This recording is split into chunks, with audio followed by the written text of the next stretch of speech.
Alors bonsoir à toutes et à tous. Ça devient encore particulier là. Alors, vous savez qu'on est dans les parachutes, bien sûr, de la préparation de la sortie d'Égypte. Et il y a un principe qui revient plusieurs fois, c'est que quand Hachem envoie Moshe Rabbeinu pour proposer à Pharaon de sortir les bénis Israël d'Égypte, alors il y a ce langage un peu bizarre, et d'ailleurs Hachem le prévient à l'avance, c'est que tu vas aller voir Pharaon, le roi d'Égypte, et tu vas demander de sortir les bénis Israël d'Égypte, et Pharaon va refuser. D'accord ? Et effectivement, Pharaon refuse, et puis il refuse de plus en plus, et il s'entête de plus en plus, jusqu'à arriver à une situation de blocage, où finalement les bénis Israël vont quand même sortir, mais ils vont sortir contre le gré de Pharaon. Et là-bas, il y a un langage un peu spécial, c'est marqué « Ve'ani ekshe et lev paro » et moi, j'endurcirai le cœur de Pharaon. Oui. « Alken lonatan reshut l'ibni Israël latzet » afin qu'il ne donne pas la permission aux bénis Israël de sortir. Et ça pose une vraie question, puisque chacun d'entre nous, vous savez que le but... Vous avez écouté le cours que j'ai donné à Nice hier soir? Il y en a qui ont suivi sur Facebook? Non? Non? Oui? Elle est sérieuse? Alors, que le but de ce monde, d'après les commentaires, c'est le libre arbitre. D'accord? Le libre arbitre, ça veut dire que l'homme est confronté à une certaine réalité, et Hachem, Dieu propose un certain commandement, et l'homme se pose la question, est-ce qu'il va tenir compte, ne va pas tenir compte de la volonté de Dieu? Ça s'appelle le libre arbitre. Ok. Maintenant, ici, les commentaires, ils posent la question que finalement, quand Hachem lui-même, il annonce qu'il va endurcir le cœur de Pharaon, donc il va lui enlever le libre arbitre.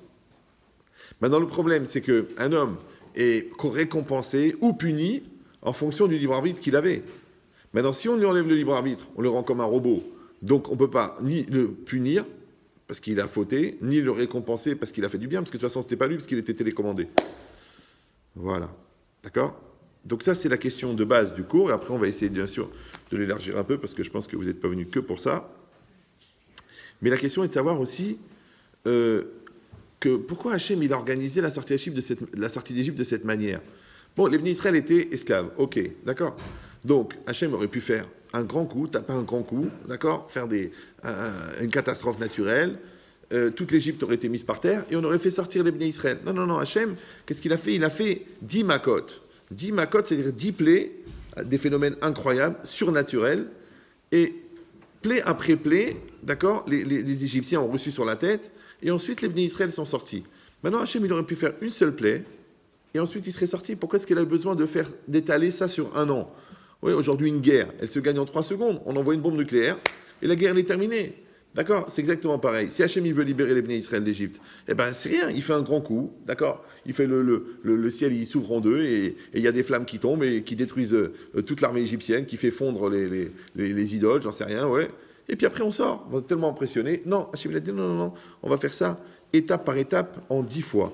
D'accord? Mais à chaque fois qu'on reçoit une plaie, ouais, ça a toujours été le même phénomène, c'est que Pharaon, il disait non, je ne les laisse pas sortir. Après, Hachem, il envoyait la plaie. Quand Pharaon voyait la plaie, eh ben, il disait ok, ils vont sortir. Et après, il changeait d'avis, non, ils ne sortent pas. Un peu comme nous dans la vie. Ouais, nous, dans la vie, on dit laisse-moi tranquille, je fais ce que je veux, Après, on prend une tarte. D'un seul coup, on dit oui, ok, je vais m'arranger. Et puis après, dès que ça va mieux, on se barre. D'accord? C'est que le type, tant qu'il ne reçoit pas la lettre d'avocat de sa femme, il dirait mais non, elle exagère. Ouais. Après, tant qu'il ne trouve pas, il n'est pas convoqué au commissariat pour son fils, il dit mais non, c'est un bon garçon. D'accord? Tant qu'il ne voit pas qu'il a des gros problèmes de santé, et ben il dit je peux continuer à boire, à manger, à faire n'importe quoi avec mon corps. Pourquoi l'homme il est comme ça? Pourquoi l'homme il est inconscient? Après, il prend une tarte, il se réveille, ouais, et puis après, il retombe dans l'inconscience jusqu'à la prochaine tarte. Donc en fait, la vie, c'est une série de tartes. C'est une grosse pâtisserie, en fin de compte. D'accord? Non, le contraire. Tu n'as pas besoin de la tarte, parce que tu sais que la tarte existe. D'accord? Tu anticipes. Et tu n'as pas besoin de la tarte. Non, on dirait que comme si la nature de l'homme, elle était de s'auto-mutiler, de s'auto-enfoncer, de s'auto-détruire, jusqu'à ce qu'on l'oblige, entre guillemets, à se prendre en main pour pouvoir s'en sortir. Ouais. Venez le contraire, on va dire on va être optimiste, on va dire que la nature de l'homme elle est bonne, et que l'homme il va toujours faire le bien, d'accord? Et que c'est normal qu'il va chercher à s'en sortir, et qu'il va tellement anticiper sur la problématique qui pourrait se poser au cas où elle se poserait, que finalement il va l'éviter. D'accord? C'est comme les gens qui attendent la neige, qui attendent le dérapage pour mettre les pneus cloutés. C'est idiot. C'est normal. Après l'accident, il prend une assurance. C'est un peu lourd, toi. Mais on peut pas... Mais c'est cher, on ne peut pas payer tous les mois pour rien. Et quand ça arrive, il va voir l'assureur, on ne pourrait pas antidater.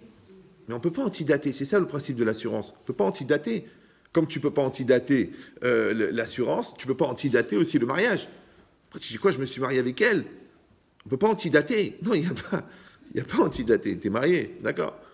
C'est que toute la vie, c'est comme ça. Ça veut dire quoi? Ça veut dire que, et c'est peut-être la chose la plus violente que je vais vous dire ce soir, c'est que nos choix nous engagent. Oui, il y a beaucoup de gens qui disent « Ok, j'ai choisi, mais je ne suis pas engagé. Ok, je l'ai fait, mais j'assume pas. Ok, c'est moi. Ok, c'est mon nom. Ok, c'est ma signature. Mais pas question que je paye. Mais enfin, vous êtes en responsabilité personnelle, monsieur. Ouais, vous avez mis en hypothèque votre maison. D'accord? Vous avez juré sur la tête de votre mère, de vos enfants. Il faut y aller maintenant. Ah non. Moi, le gars qui a signé, je ne le connais pas. Mais c'est vous. Non. Commencez pas à me dire des noms. C'est pas la peine. De toute façon, c'est du lachonara. Mais on parle de vous. Ouais. Qu'est-ce qui s'est passé là? Que la personne, elle est, entre guillemets, entière au moment de l'engagement. Elle est présente au moment de l'engagement et elle est absente au moment de la responsabilité. Donc la vraie question, c'est est-ce qu'elle était présente au moment de la responsabilité? Ça va? Parce que c'est quand on dit en français prise de conscience. Ouais, prise de conscience, c'est une connotation anxiogène, un peu comme prise de tête. Ouais, prise de conscience. Donc j'ai pris conscience, mais c'est un acte volontaire. Donc ça veut dire qu'avant, j'étais inconscient. Maintenant, pourquoi il y a un côté action et dynamique d'en prendre conscience? J'ai pris conscience. Parce qu'il y a un moment ou un autre, la personne, elle prend la chose. Et prendre, c'est faire un lien avec la chose. Comme en français, on dit saisir. Est-ce que tu saisis? Je te parle. Est-ce que tu saisis? Tu dis, je ne peux pas saisir le flux de ta pensée. C'est dire quoi? J'ai saisi. D'accord? Et pourtant, c'est comme ça en français, si vous parlez français. J'ai expliqué déjà 1 million de fois que comprendre, ça s'écrit avec un M. C'est comme prendre. C'est ça comprendre. C'est comme prendre. Ouais. Si tu l'écris avec un N, c'est un tout autre sens, sans vous prendre pour quoi que ce soit. Ouais. Donc, comprendre, c'est comme prendre. C'est est-ce que tu prends là? Est-ce que tu prends? Est-ce que tu tiens? Est-ce que tu t'accroches? Est-ce que tu es avec moi? Est-ce que tu n'es pas avec moi? Alors, on y est là. Alors, on fonce. Alors, on signe. Alors, on se marie. Alors, on s'engage. Alors, pourquoi tu fais la tête? Parce que je t'annonce que je suis enceinte. C'est pas un cancer dont je te parle, c'est une grossesse. Oui, tu vois, parce que t'es pas là. T'es pas là. Alors, si t'es pas là au début, tu vas être là à la fin. Donc, l'idée, c'est ça. C'est qu'au moment où la réalité se présente à nous, puisque nous sommes tous croyants, fils de croyants, ouais. Donc, quand la réalité se présente à nous, est-ce qu'on va avoir une relation de maturité avec cette réalité ou non? Est-ce qu'on va avoir une relation d'acceptation, une relation de rejet? Est-ce qu'on va se sentir concerné? On ne va pas se sentir concerné. Est-ce qu'on va se sentir stressé? On va se sentir favorisé. Ah, ouais. Est-ce que Baruch Hashem, cette réalité, elle est pour moi? Ou Chas Shalom, que cette réalité, elle est pour moi? Mais elle est là en tout cas. Vous voyez cette logique-là? Donc maintenant, ce lien qu'on entretient avec la réalité s'appelle le libre arbitre. C'est ça le libre arbitre. Parce que dans chaque situation dans laquelle tu es, tu peux toujours dire oui ou tu peux toujours dire non. Tu peux faire le bien, tu peux faire le mal. Tu peux avoir une bonne interprétation ou une mauvaise interprétation. Tu peux faire des avérotes à la synagogue et t'échouer en boîte de nuit. C'est libre arbitre. Tu dis, mais encore, c'est pas vraiment l'endroit pour faire teshuva. Eh bien, il y a des gens comme ça. Ils ont dit, ils étaient tellement prêts à faire des bêtises, ils ont été tellement prêts à aller loin, tellement prêts à aller dans la touma, que là, ils ont dit, c'est trop là. Et le gars, au fin fond de la boîte de nuit, avec tous les petits sachets de poudre blanche dans la main, il a dit, là, c'est trop, là. Là, il dit, il y a un Dieu sur terre, je ne peux pas faire ça. Et il l'a pas fait. Donc le gars, il a fait teshuva en boîte de nuit. Et le temps plein dans la synagogue, il a été trouver une femme mariée, il l'a dragué en bas de l'escalier, il l'a emmené dans les toilettes, il a fait ce qu'il avait à faire. Je comprends, mais la synagogue, le jour de Kippour, t'as pas trouvé autre chose. Donc vous avez compris que ce n'est pas les circonstances qui font la personne, c'est la personne qui fait les circonstances. Comme je vois, une fois j'ai vu une histoire d'adultère, Je dis, mais où vous êtes rencontrés? À une bar mitzvah. Le gars, il a été à une bar mitzvah, il a été dragué une femme mariée, ouais, et il est parti avec elle, ils ont fait l'adultère. Mais rien qu'à une bar mitzvah. Mais va dans un truc de striptease, je sais pas moi, un salon de massage. Là, tu peux dire, c'était un endroit qui était adapté. Mais tu étais dans une bar mitzvah. Alors, c'est vrai qu'il y a certaines bar mitzvot, quand tu vois les danseuses toutes nues, tu vois l'ambiance, tu vois la nuit, tu vois les gens tout nus qui viennent pour danser, tu te dis peut-être c'est pas une bar mitzvah, peut-être c'est une bar minane. Ouais. C'est vrai. Parce que tu dis quel rapport avec la mitzvah? Je vois plus tellement le rapport avec la mitzvah. Dis que c'est un anniversaire, une ambiance, une soirée, mais pas une bar mitzvah. Bar mitzvah, ça veut dire que on va entériner le fait qu'à l'âge de maturité religieuse, Hachem, il va avoir un lien privilégié entre le bar mitzvah et Hachem. C'est ça le but. C'est ça la bar mitzvah. Maintenant, qu'est-ce qu'elles font les danseuses toutes nues en plein milieu de la soirée? Ambiance. Alors, c'est pas grave, hein. Moi, j'ai rien contre, à la limite, je suis pas antisémite. Mais, tu te dis, mais quel rapport? Ça sort du contexte. Et vous savez que le contexte, c'est très important. La preuve, quand on enlève le texte, il reste le gars. Je veux dire, d'accord. Donc cette idée-là, que tu avais le choix, c'est la bar mitzvah de ton fils. D'accord? Tu as le choix. C'est le mariage de ta fille. Tu as le choix. D'accord? Maintenant là, tu peux te mettre en colère ou tu peux garder ton calme. Tu as le choix. Là, tu peux juger bien ou juger mal parce que c'est assez ambigu pour que tu vois le bon côté des choses ou c'est assez ambigu pour que tu vois le mauvais côté des choses. Alors pourquoi tu t'es planté? Alors les gens, je sais ce qu'ils vous allez dire. Ben oui, mais alors quelque part, la vie, elle m'a piégé. Le bon Dieu m'a piégé. Non, il t'a pas piégé. Il t'a laissé le choix. Maintenant, nous, tout le monde revendique la liberté, ouais, mais il y a peu de gens qui l'assument. Tu revendiques la liberté, mais la liberté, c'est ce que c'est la liberté? C'est le droit de réussir, mais aussi c'est le droit de se planter. Vous savez, il y a une loi qui s'appelle la liberté d'entreprendre. D'accord? Donc tu peux créer ta start-up.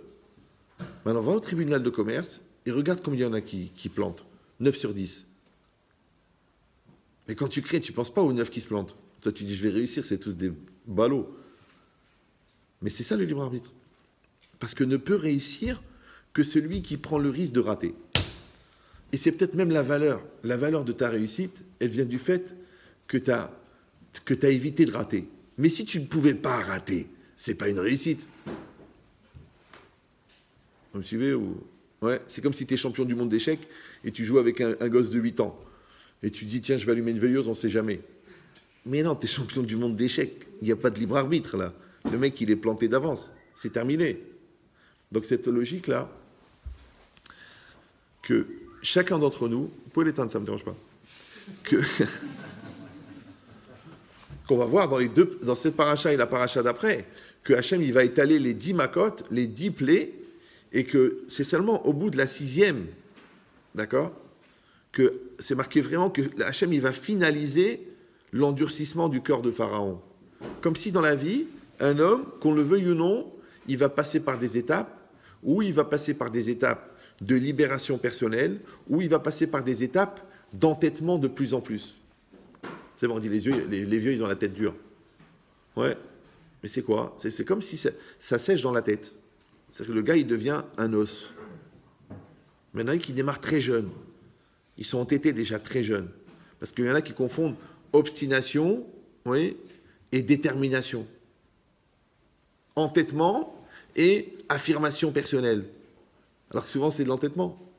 Ben oui, parce que la seule manière d'affirmer un choix, c'est seulement si tu avais les deux possibilités. Mais si tu n'as même pas envisagé la deuxième, ça ne peut pas être un choix. Donc tu ne peux pas dire « je veux », puisque de toute façon, tu n'avais même pas envisagé qu'il y avait une alternative.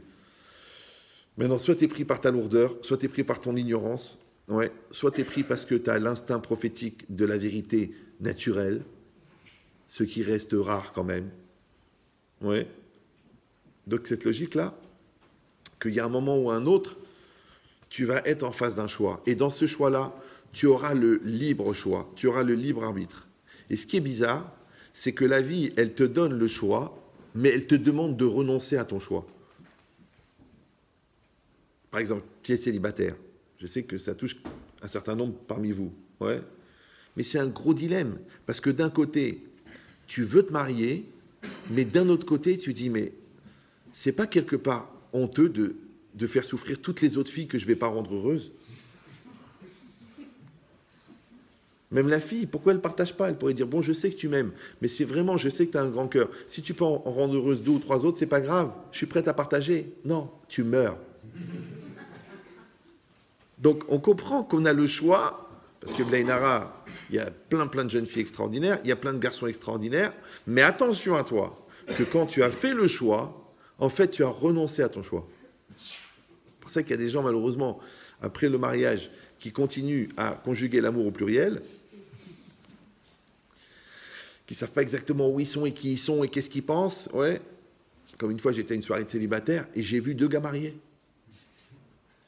J'ai dit, mais dis-moi, il y a même la marque de la bague. Le gars, il a enlevé l'alliance, il a dit, je vais me détendre. J'ai dit, mais qu'est-ce que vous faites là, vous deux? Il m'a dit, bon, écoutez, Rav, c'est bon. J'ai dit, mais vous êtes mariés? Qu'est-ce que vous faites là? Il y a des filles qui espèrent ici. Il y a des gens qui sont divorcés, il y a des gens qui ont souffert, il y a des gens qui y croient, des gens qui veulent réussir, des gens qui veulent construire. Et vous venez pour délirer. Mais allez vous pendre, il y a des immeubles élevés ici. Ah mais Rav, on veut délirer un peu, on veut s'amuser un peu, on veut rigoler un peu. Alors si tu veux rigoler un peu, tu gardes ton alliance, tu mets un panneau ici, marié, et tu dis, y a-t-il une folle dans la salle? Ça, ok.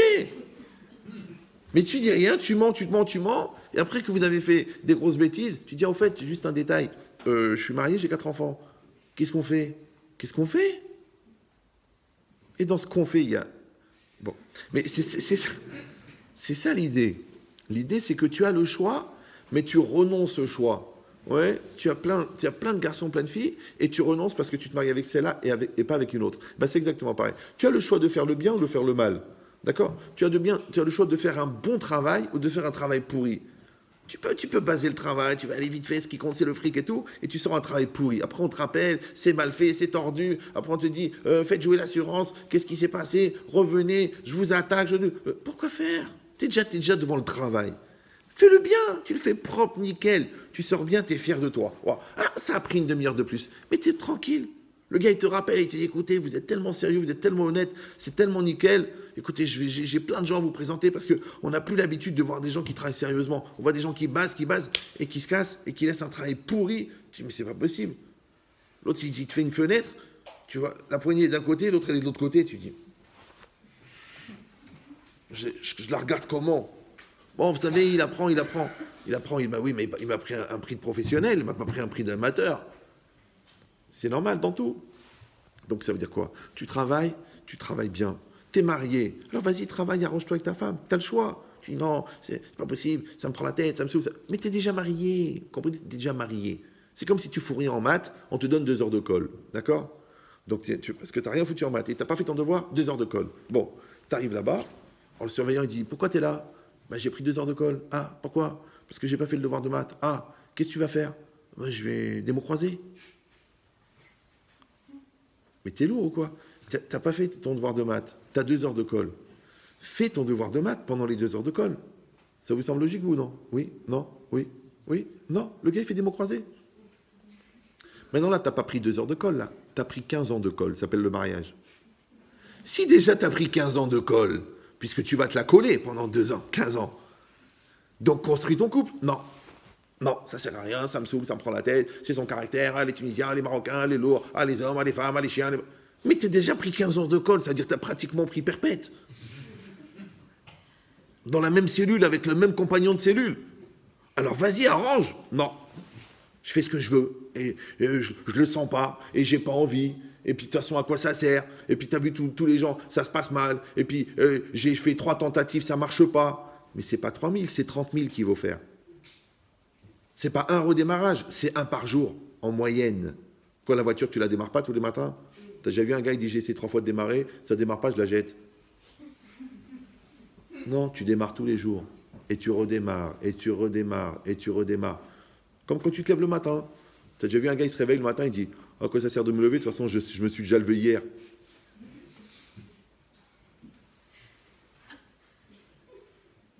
Non, ça a l'air débile comme ça. Mais il y a des gens, je dis, écoute, va vers elle, va lui parler, dis-lui que tu l'aimes. Non, ça sert à rien, je l'ai déjà dit. Genre, j'ai tiré mes 3 cartouches. Mais quel rapport maintenant? C'est tous les jours qu'il faut le faire. C'est tous les jours de redémarrage. C'est tous les jours de relancer la machine. C'est tous les jours de construire. C'est tous les jours d'évoluer. C'est tous les jours d'avoir une bonne raison de se lever. C'est tous les jours. C'est pas genre, ça y est, je l'ai déjà fait. Ça y est, j'ai déjà essayé. Pourquoi? Je vais dire pourquoi. Parce que toi, tu crois que aujourd'hui c'est la suite de la veille. C'est une erreur. Moi, les gens ils me disent, mais comment, vous n'avez pas la marre d'enseigner? Vous n'êtes pas fatigué? Les cours, les voyages, les décalages horaires. Tout à l'heure, j'ai rencontré un gars. Il m'a dit, moi, je peux à Marseille, une semaine, j'arrive plus. J'ai la tête à l'envers. Toi, t'es une ville par jour. Je dis, mais moi, c'est pas que ça se cumule. Parce que genre, hier, j'étais là, aujourd'hui, je suis là. C'est fatigant, genre, parce que hier, j'étais là. Mais non, moi, hier, c'était une journée et je l'ai vécu à fond. Aujourd'hui, c'est une autre journée. Demain, c'est une autre journée. C'est comme ça. Chaque jour, c'est une nouvelle journée. Donc, je suis tout frais, je suis tout neuf, je viens d'arriver. Je sais même pas d'où ils sortent les cheveux blancs, la vérité. C'est vrai. Je viens de commencer à enseigner, moi. C'est le début pour moi. Bon, je m'améliore bien, c'est bien, mais au fond, pour moi, c'est un début. Alors que vous n'êtes pas fatigué toutes ces années, Mais moi, je me lève pas le matin avec une Magen David énorme en bois pour la traîner jusqu'au travail. Ça s'appelle le chemin de la Magen David. Ça a été repris d'un truc il y a 2000 ans. Ouais. Non. Moi, je me lève tous les jours en me disant, aujourd'hui, je vais passer une super journée. Il y a un décalage horaire, ils ont annulé le cours, le billet d'avion, il n'est pas à la bonne date, on va passer une super journée. C'est comme ça la vie. Pourquoi? Parce que tous les jours, tu as le choix. Mais non, il faut savoir une chose, ne le prenez pas mal. Hein. Tous les jours, tu as le choix, c'est vrai. Mais le choix, c'est un curseur. Je ne sais pas si vous me suivez. C'est-à-dire que peut-être qu'à la bar mitzvah, tu as 50-50. Mais au fur et à mesure que tu fais tes choix, tu gardes le choix, mais c'est plus 50-50. Ah bah oui, hein. Vous me suivez ou non? Par exemple, si tu fous rien à l'école, ouais, tu peux réussir ou rater l'examen. Mais la probabilité que tu réussisses, elle baisse. Si tu mens tout le temps, la probabilité que tu dises la vérité, elle baisse.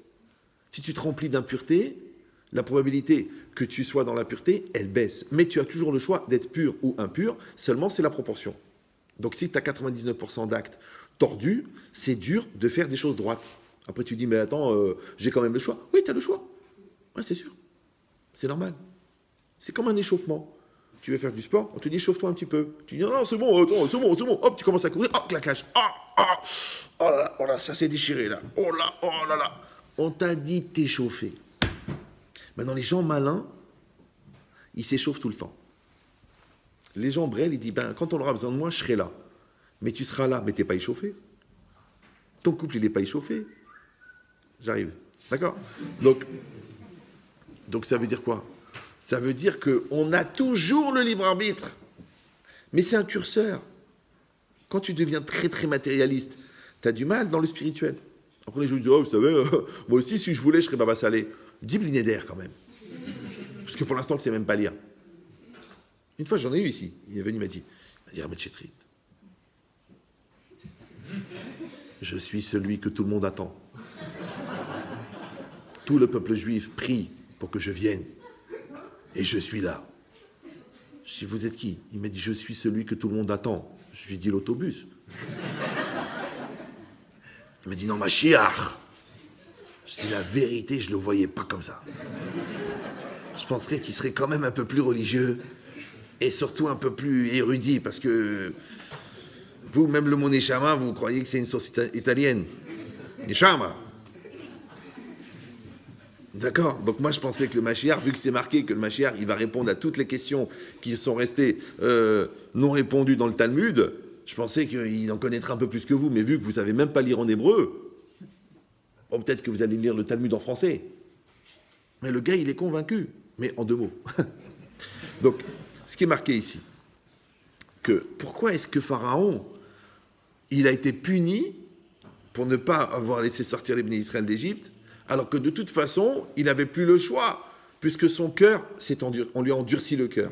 C'est ça la question des commentaires. Alors pour essayer de comprendre ça, c'est que le premier des 10 commandements, c'est Anochi Hashem Elokecha Asher Hotzeticha Meretz Mitzrayim. Je suis l'Éternel ton Dieu qui t'a fait sortir d'Égypte. c'est très bizarre que la première fois où Hachem s'adresse à une communauté de manière objective, d'accord? Parce que quand Dieu s'adresse à une personne, c'est pas la même chose que quand Dieu s'adresse à 3 millions de personnes. Chaque prophète, il peut dire, j'étais dans le désert et j'ai entendu Dieu, ou j'ai pris un coup de soleil. Chacun, il peut dire ça. Ouais. Mais c'est dur de mentir quand il y a 3 millions de personnes qui entendent la même voix. Comme ça, il demande le Ramban. Le Ramban, qui est un commentaire de chez nous, très religieux, ouais. Il pose une question incroyable que nous, on n'oserait pas. On dit Chazvé Shalom, Chazvé Shalom, Chazvé Shalom. Non, non, non, lui, il le dit. Il dit peut-être que les Bnei Israël, ils ont été dans le désert. Ils ont dit venez, on va monter un coup, on va embrouiller la terre entière. On va dire que Dieu nous a parlé. On se met d'accord, 3 millions de personnes, on revient, on sort du désert, on dit Dieu nous a parlé. Il nous a donné la Torah. Qui c'est qui va les contredire? Ils étaient seuls dans le désert. C'est la réponse du Ramban, qu'est-ce qu'il dit? Incroyable. Il dit premièrement, parce que chacun a transmis à ses enfants. Alors même si quelqu'un il fait faire une belle embrouille, ouais, une belle carambouille, il ne va pas faire ça sur des générations quand même. Deuxième preuve, encore plus incroyable, il dit sur 3 millions de personnes, il n'y en a pas un qui a vendu la mèche. Et ça, c'est encore moins probable. Vous avez compris l'idée? Ben, c'est exactement pareil. Maintenant, il demande les commentaires. Pourquoi Hachem, maintenant pour la première fois qu'il s'adresse au monde de manière objective et à une communauté, au lieu de dire Anochi Hachem Elokecha, Asher Baratiet Haolam, je suis l'Éternel ton Dieu, qui a créé le monde, parce qu'à partir du moment où tu dis qu'il a créé le monde, eh ben, tu dis tout le reste vient de lui. Ouais. Pourquoi tu dis je suis l'Éternel ton Dieu qui t'a sorti d'Égypte? Ah bon, alors il y en a un autre qui a créé le monde? C'est ambigu. Vous sentez la question là? Alors il répond une chose incroyable. Il dit que la sortie d'Égypte, d'accord, Hachem, il s'adresse à son peuple. Et son peuple, le peuple juif, a démarré avec la sortie d'Égypte. Parce qu'avant, c'était des individus. Après, c'était une famille, la famille de Yaakov. Mais maintenant, c'est un peuple. Ce peuple-là, qu'il a sorti d'Égypte, il va leur donner la Torah, en tant que peuple. D'accord? Maintenant, premièrement. Deuxièmement, c'est qu'il est intervenu pour tout le monde. Donc maintenant, c'est pas, on te dit, le Dieu que tu dois savoir culturellement que, d'après nous, il y a 3000 ans, ouais, à l'époque, il a créé le monde, ouais, ou il y a 15 milliards d'années, d'après eux, il a créé le monde. Non, non, non, c'est pas une culture qu'à l'époque. Maintenant, c'est moi, Hachem, qui suis en train de vous sortir d'Égypte. Anochi Hachem Elokecha Asher Hotzeticha Meretz Mitzrayim. Ça veut dire que Hachem, en temps réel, maintenant, il intervient dans ta vie. Ça va? C'est pas une culture, c'est pas une connaissance, c'est pas un point de vue, c'est pas une sensation, c'est pas une émotion, c'est une réalité physique. C'est comme si tu es en pleine campagne et tu dis un jour il y aura le TGV, oh, bah, un jour il y aura le TGV, écoute, on a 14 km d'Angoulême, dans un petit village, tu me dis qu'il y aura le TGV, ça fait des années qu'on parle du projet de TGV, maintenant il y a le TGV, il est là, voilà. La gare elle est là, le train il arrive, il est là devant toi, qu'est-ce que tu vas me dire que c'est une mytho? Il est là. Hachem il est là maintenant, Hachem il t'a sorti d'Égypte maintenant. Mais il y a une troisième lecture, c'est que Anochi Hachem Elokecha Asher Hotzeticha Meretz Mitzrayim, ouais, Asher Hotzeticha Meretz Mitzrayim, c'est quoi? C'est que, on a expliqué déjà 1 million de fois, que Mitzrayim, ça veut dire l'Égypte, mais Metzarim, ça veut dire les limites. Et que Hachem, quand il donne la Torah, il a donné à l'homme la possibilité de sortir de ses limites. Maintenant, que Pharaon, ouais, c'est les mêmes lettres que Péra. Et Péra, en fait, c'est l'Yetzerara. Péra, c'est la mauvaise voix, c'est la mauvaise bouche. Donc c'est cette voix à l'intérieur de toi qui te pousse à faire des lourdeurs. Maintenant, quand la Torah, elle t'a donné les 613 commandements, elle t'a donné une possibilité de sortir de cette mauvaise voie, qui est une mauvaise voie et une mauvaise voie. C'est pour ça que la Torah, elle s'appelle Aderer. Donc quand la Torah, elle te dit, il est interdit de voler, interdit de mentir, interdit de convoiter, interdit de fabuler, interdit d'embrouiller, interdit de tuer, interdit de blesser, interdit de détruire, en fait, elle t'a donné de quoi lutter contre les pulsions qui te sont proposées à l'intérieur de toi si tu es soumis à tes limites.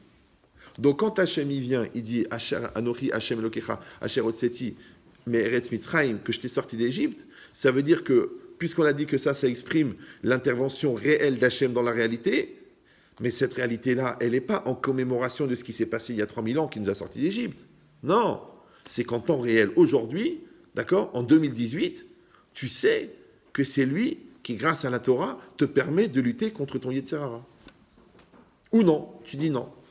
Non, moi je préfère mes limites, j'aime bien les pulsions, j'aime bien nerfs, j'aime bien être transporté par mes peurs, j'aime bien être limité par mes angoisses, ça me plaît. J'aime bien, moi j'aime bien ma névrose, je me suis attaché à ma victimisation. Ça me plaît, ça me donne un rôle, ça me donne une place dans la société, ça permet de justifier les hôpitaux, tout ça, c'est bien.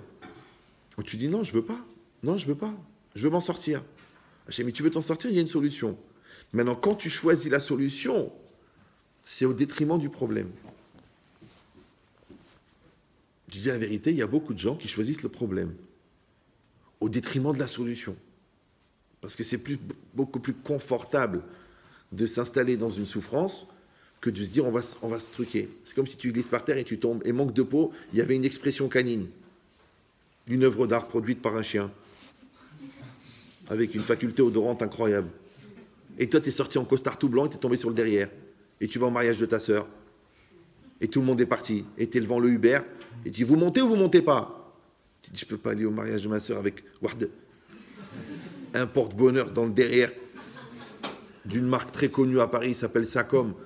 Comment je vais faire? Je vais arriver à la mairie, les gens ils vont dire, tu sens qu'il y a un problème? Comment je vais faire? Tu dis, mais pourquoi moi? Pourquoi moi? Maintenant, tu as deux solutions. Ou tu restes assis dedans, comme ça. Eh ben, je me lève plus, voilà. Tu sais quoi? Ça porte bonheur, je reste dans le bonheur. Soit tu te lèves, t'enlèves ton pantalon, t'empruntes un pantalon, tu rentres chez Monoprix, t'achètes un pantalon, tu vas dans les toilettes, tu te nettoies, tu trucs, et tu vas au mariage. Tu dis, t'es dépareillé. Je suis dépareillé, mais je sens bon. Il y a des gens, non. J'ai eu ça quand j'avais 14 ans, jamais j'oublierai. Mais t'as 64 ans, jamais j'oublierai. Ils gardent le pantalon avec le truc derrière. Et tous les gens, ils leur font bien sentir qu'ils sont tombés dedans quand ils étaient petits. Comme Obélix, quelque part. Ouais. Non, allez, on passe à autre chose, on tourne la page. On dirait que leur malheur, il leur a enlevé le libre arbitre. Ou t'es tombé sur un fou, ça peut arriver. T'as pas de chance, t'es tombé sur un fou, un cousin, ou là un tonton, ou là, il est rentré dans ta chambre, il t'a touché. Depuis ce jour, c'est fini. C'est fini. C'est fini. Mon amour, t'avais 14 ans. Tu fais une thérapie, tu vomis un bon coup, t'achètes un fusil à lunettes ou un sabre, tu trouves une solution. Mais tu ne vas pas pourrir tout le reste de ta vie parce qu'il y a un malade mental, un déréglé de la tête qui est rentré dans ta chambre. Je sais que c'est dur, je sais que c'est horrible. Écris un livre, je sais pas moi, fais-lui un procès, je sais pas, crucifie-le, je trouve des solutions. J'offre les clous. Mais je veux pas que tu restes comme ça. Ça y est, on avance. Non, vous ne pouvez pas comprendre. Vous ne pouvez pas savoir ce que j'ai vécu. Les mecs qui sont sortis d'Auschwitz, ils ont créé une famille. Toi, tu t'es tordu le pied à Miami Beach, tu as arrêté de vivre. Si je me suis tordu le pied en allant à la plage, c'est que Dieu n'existe pas. Mais non. Il y a des plus gros traumatismes. Si, je te promets. Oui, tu dénigres ma douleur. Tu essaies de créer une hiérarchie comme s'il y avait plus et moins de douleur. Mais moi, je suis dans la douleur. Mais la douleur, c'est pas une façon de vivre. Donc on dirait que la vie, elle t'a enlevé le libre arbitre. Donc en fait, la vie, elle t'a enlevé le droit de vivre. Maintenant, de vous à moi. Étant donné que le secret de l'univers, d'après Albert, c'est le mouvement, ouais, et que la Torah, elle a dit qu'on est là pour se déplacer dans le monde, qui c'est qui peut favoriser l'immobilisme, d'après toi?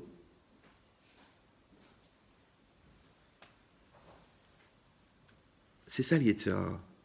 Le Yetzer Hara, sachez-le, les gens disent Yetzer Hara, Lucifer, Belzébuth. Non. Le Yetzer Hara, il veut juste t'empêcher de vivre. Donc il te met dans une case, et après tu tournes en rond. Rappelez l'histoire de la mouche ou non? La mouche avec le verre? Non? Les redoublancs, oui? Les autres? Non plus? Ça vous dit rien? J'avais 14, 15 ans, ou 13 ans, ou 12 ans, je ne sais plus. Il y avait une mouche qui s'est posée devant moi. Maintenant, moi, j'apprends de tout.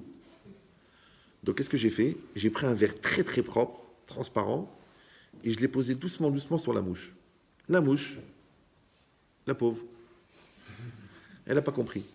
Après, qu'est-ce que j'ai fait? J'ai bougé un peu le verre. Dès que la mouche, elle a senti un mouvement, tac, elle s'est envolée. Et évidemment, elle est montée en haut du verre. Alors, elle faisait zzz pour essayer de sortir. Après, qu'est-ce que j'ai fait, moi, avec une intelligence malsaine? Je sais qu'il y en a qui vont me dénoncer à la SPA, ou la SPM peut-être, c'est pas grave. Et j'ai soulevé doucement, doucement le verre, mais toujours en restant en parallèle à la table, au plan de la table. Et bizarrement, la mouche, elle continue à s'évertuer, à sortir du verre par le haut, parce qu'elle est transparente. Pas une seconde, elle a réfléchi qu'elle pouvait sortir par en bas. Il y a beaucoup de gens comme ça. Ouais. Ils voient une seule sortie. Alors ils s'entêtent, et ils s'épuisent, et ils s'écroulent. Tu dis, mais mon amour, il y a une autre sortie. Il y a une autre solution. Ok, tu es tombé sur la mauvaise personne. C'est pas grave. Moi, des fois, les gens me disent, mais Rabbi Chetril, qu'est-ce que je vais faire? Je dis, mais vous avez combien d'enfants? Elle me dit, mais non, on n'est même pas mariés. Ah bon, je croyais que vous étiez mariés parce que vous avez l'air tellement d'être emprisonnés. Mais vous savez, la vie, c'est comme des portes de saloon. Ça s'ouvre dans les deux sens. C'est pas comme les portes de secours que quand tu sors, ça claque derrière. Mince, je suis marié. Non! Il y a des fenêtres, il y a des portes, il y a des ascenseurs. Tu gardes le choix. Et toi, tu dis non. Je suis condamné. Et condamné en 2 mots, c'est une double malédiction. Tu es damné 2 fois, quoi. Ouais. Dis non, c'est exactement pareil. Mais là, la différence, c'est que personne t'a condamné. Il n'y a personne. C'est toi et ta peur, toi et ta flemme, toi et ta lourdeur. Comme tu as eu une mauvaise rencontre, ou un mauvais choix, ou un mauvais conditionnement, ou que tu avais un terrain psychologique fragile qui t'a amené à t'enfermer dans une lourdeur, et bien maintenant, tu t'entêtes comme si c'était le prix Nobel de la vérité. Comme si tu étais le porteur et détenteur de cette victimisation qu'il faut absolument que tu proclames jusqu'à ta mort. Mais non! Sois pas comme la mouche. Sors. Donc tu crois que la vie, elle t'a enlevé le libre arbitre?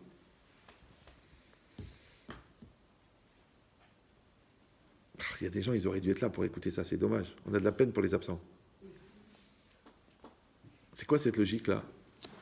Ce qui est marqué ici, que quand Hachem, il a dit « Je suis l'Éternel qui vous a fait sortir d'Égypte », en fait, ça veut dire « Je suis l'Éternel qui, pour toute la vie, vous donnera les solutions pour sortir de vos propres limites ». Maintenant, si toi, tu veux rester en Égypte, n'oubliez pas que les 4/5e sont restés en Égypte. D'accord? Donc, il y aura toujours des gens qui diront « Les études, c'est trop dur. Gagner plus d'argent, c'est prendre des risques. Dehors, il fait froid. Sortir du lit quelque part, c'est se mettre debout. Et marcher, c'est plus dangereux que rester sur place. Et prendre la voiture, c'est risquer de faire un accident. Il y aura toujours des gens comme ça. Je vais dire mieux, il y en a même les 4/5e. Maintenant, toi, tu peux décider de faire partie du petit 5e qui va s'en sortir. Ou tu peux dire, eh ben, écoute, la vie, elle est escalée. Ouais, comme les gens, ils parlent de la mort et ils disent, c'est la vie. Tu dis, mais ça, c'est la mort. Il dit, non, c'est la vie. Tu dis, mais comment tu veux pas essayer de t'en sortir? C'est la vie. Vous savez, faut accepter les choses, c'est la vie. Et moi, je sais pas, je dis, mais moi pour moi, c'est la mort. Non, c'est la vie. Ah bon, d'accord. Si ça, c'est la vie, alors, donc en fait, t'es mort. Et c'est la vie. C'est une expression bizarre. Alors, regardez le Midrash, comment il est incroyable. Quand c'est marqué dans le Passouk, Vani eksheti et lev paro, et moi j'ai endurci le cœur de Pharaon. Il dit comme ça le Midrash. Amar Rabbi Yochanan, Mikan Pitranpe, la minime. De là, il y a un argumentaire pour les hérétiques. D'accord? Les non-croyants, les rebelles à la Torah. L'Omar, de dire, Lo haïta mimeno sheya setchouva. Puisqu'on ne lui a pas donné la possibilité de faire teshuva, puisque Pharaon, Hachem lui-même, il témoigne qu'il lui a endurci le cœur. Donc, il a enlevé la possibilité de faire teshuva. Donc, tous les gens qui font des avérotes, ils diront, mais tu sais, moi, le bon Dieu, moi, j'aurais voulu faire teshuva. Mais le bon Dieu, il m'a débranché la prise. Il n'a pas coché l'option teshuva. Il m'a enlevé la capacité. Il m'a enlevé la sensibilité. C'est pour ça que je suis un rachat. C'est pour ça que je suis un tordu. Comme les gens, ils te disent. Ils te disent, mais moi, si je touche les petites filles, parce que je suis né comme ça. C'est ma nature. Et l'autre, il dit, je suis un tueur depuis que je suis petit. Toujours, ils te disent, oui, les tueurs, c'est des gens qui ont été frappés quand ils étaient petits, qui ont été violés, qui s'amusaient à découper des lézards entre eux, qui enlevaient les ailes des mouches. Non. C'est faux, en vérité. Dans chaque génération, dans chaque âge, chacun est un tueur potentiel. Tu vois un gars très très calme, il voit un gars qui fait du mal à sa fille, et ben il devient tueur. Pourtant, c'est un gars très calme, mais il a touché à sa fille. L'autre, il lui a fait très peur parce qu'il a fait une queue de poisson, il sort une barre de fer, il lui éclate la tête. Maintenant, il voulait lui faire peur. Manque de peau, l'autre, il a ouvert la portière, il s'est pris la barre de fer, il est mort. Donc chacun est un tueur potentiel. Ça veut dire que quelqu'un d'anormal, c'est juste que quelqu'un qui a oublié d'être normal pendant une seconde. Tu n'as pas besoin d'être anormal toute ta vie. Tu peux être anormal une seconde. Maintenant, nous, on aime bien les catégories. On dit les gens bien, les gens pas bien, les tordus, mais comme un célèbre Raham très connu, qui a dit, même chez les Indiens, il y a des gens bien.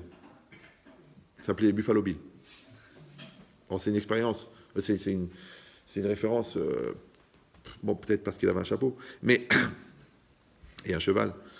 Mais ce qui est marqué ici, ouais, il dit Rabbi Yochanan, de ce pasouk-là, parce que c'est marqué, qui ani irbadeti et libo. Moi, j'ai alourdi son cœur.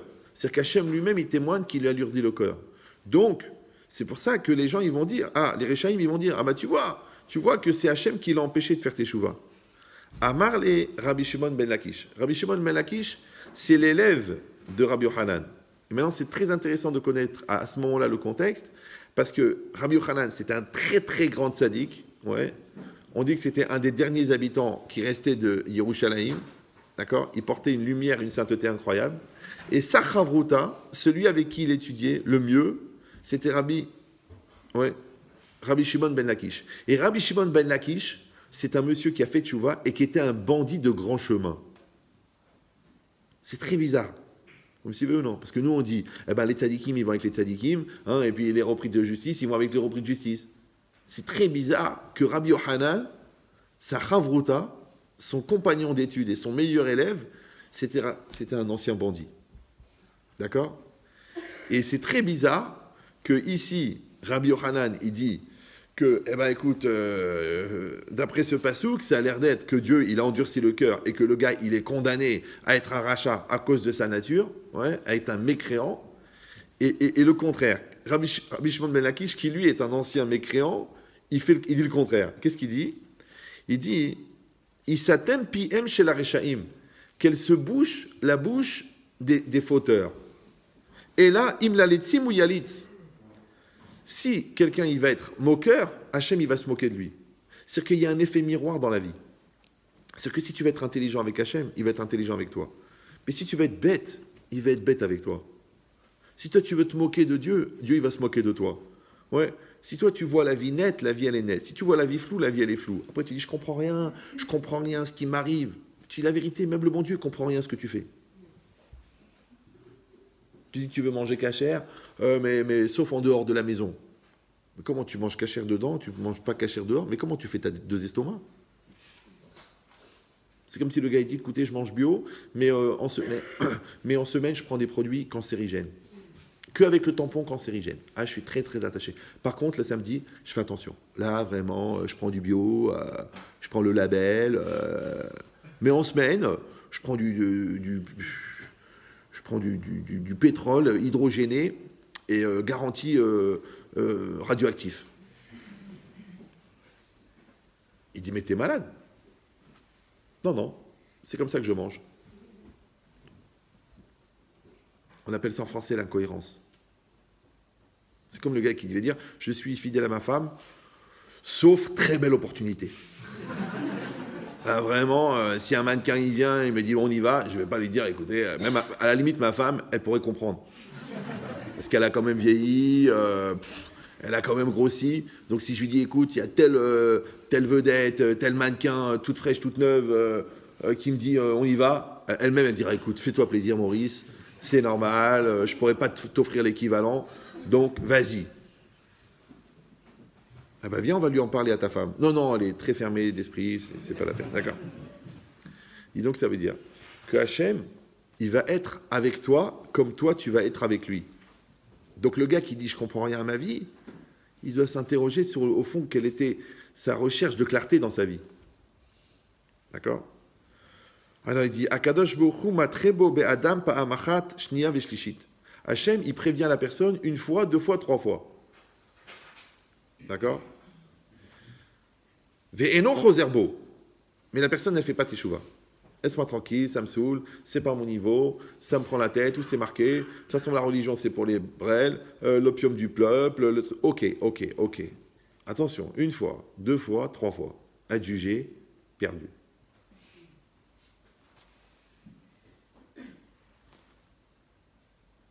La connexion est mauvaise.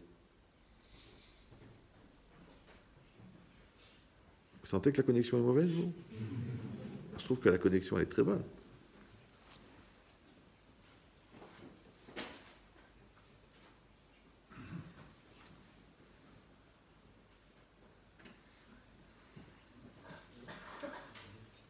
Attendez, je le relance parce qu'il y a quand même un certain nombre de personnes qui essaient de suivre et qui vont se vexer. Il dit, alors qu'est-ce qu'il a dit? Vas-y, vas-y Marie, vas-y.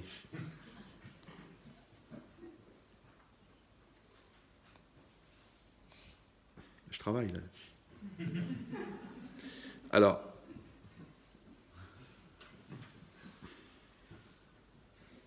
c'est normal que ça soit long comme ça à se lancer? Personne s'y connaît en Wi-Fi?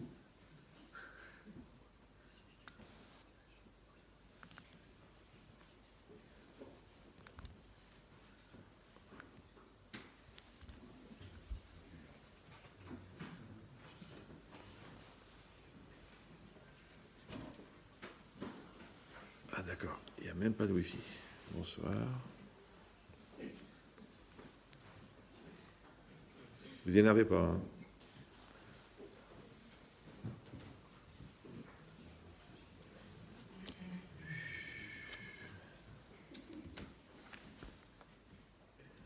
Le Yitzhara, comment il est fort. Je suis en plein cours, faut m'aider.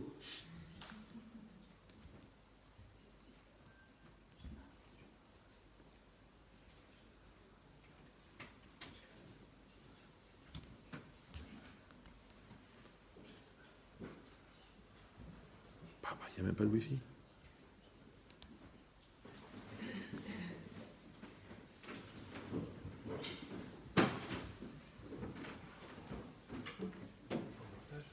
Je sais pas, regarde.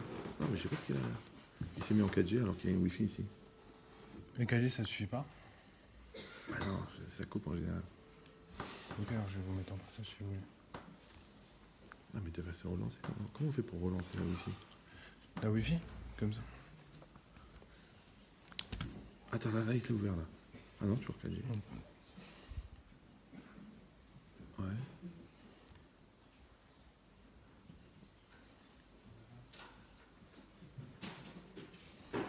Attends, après. La Wi-Fi, voilà. Non connecté.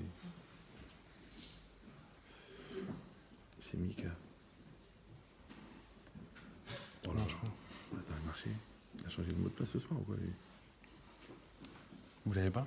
Si, mais je l'ai, mais il marchait déjà. Il était déjà en Wi-Fi déjà. Enfin 4G, c'est mieux. On enlève la Wi-Fi, c'est en 4G. Normalement 4G, c'est bon. Allez, on y va. Parce qu'il y a beaucoup de murs là.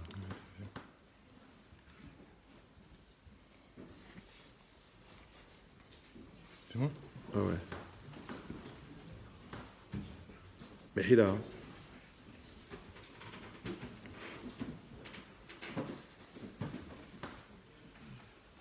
Bon. Alors, qu'est-ce qu'il dit le Midrash? Donc, Akadosh Baruch Hu, il prévient la personne une fois, il la prévient deux fois, il la prévient trois fois. Ve'eno choserbo. Il ne revient pas. Il ne fait pas de tchouva. Alors après, c'est marqué Ve'u Noel et libo. Et lui, Hachem, il ferme son cœur. Kedé l'ifroa mimeno mashechata. Pour le faire payer ce qu'il a fauté. Afkar paro aracha. De la même manière, Pharaon, le rachat, achar sheshiger Akadosh Baruch Hu chamisha pa'amim. Après qu'Hachem l'a prévenu 5 fois, Ve'lo ishgiach al devarav. Parce que là, on parle déjà dans la paracha d'après, où il y a eu 10 plaies, mais c'est la 6e plaie qu'Hachem il a endurci le cœur finalement. Amarlo Akadosh Baruch Hu, ata ikshita orpecha. Toi, tu as endurci ta nuque, c'est-à-dire ta possibilité de changer. Ve'irbadeta et libecha. Tu as alourdi ton cœur. Areni mosif lecha tuma al tumatecha. Moi, je vais rajouter de l'impureté sur ton impureté. Donc c'est très ambigu. Parce que d'un côté, c'est marqué Ve'u Noel et libo. Comme la personne, elle ne veut pas faire teshuva, alors Hachem, il a enfermé son cœur. Sous-entendu, il l'empêche de faire teshuva. D'un autre côté, c'est marqué Ata iksheta orpecha.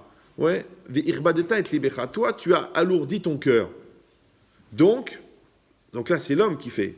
Donc c'est Hachem qui fait ou c'est l'homme qui fait? Est-ce que c'est l'homme qui s'enferme dans sa lourdeur ou alors c'est Hachem qui l'empêche de faire teshuva? Comment ça fonctionne?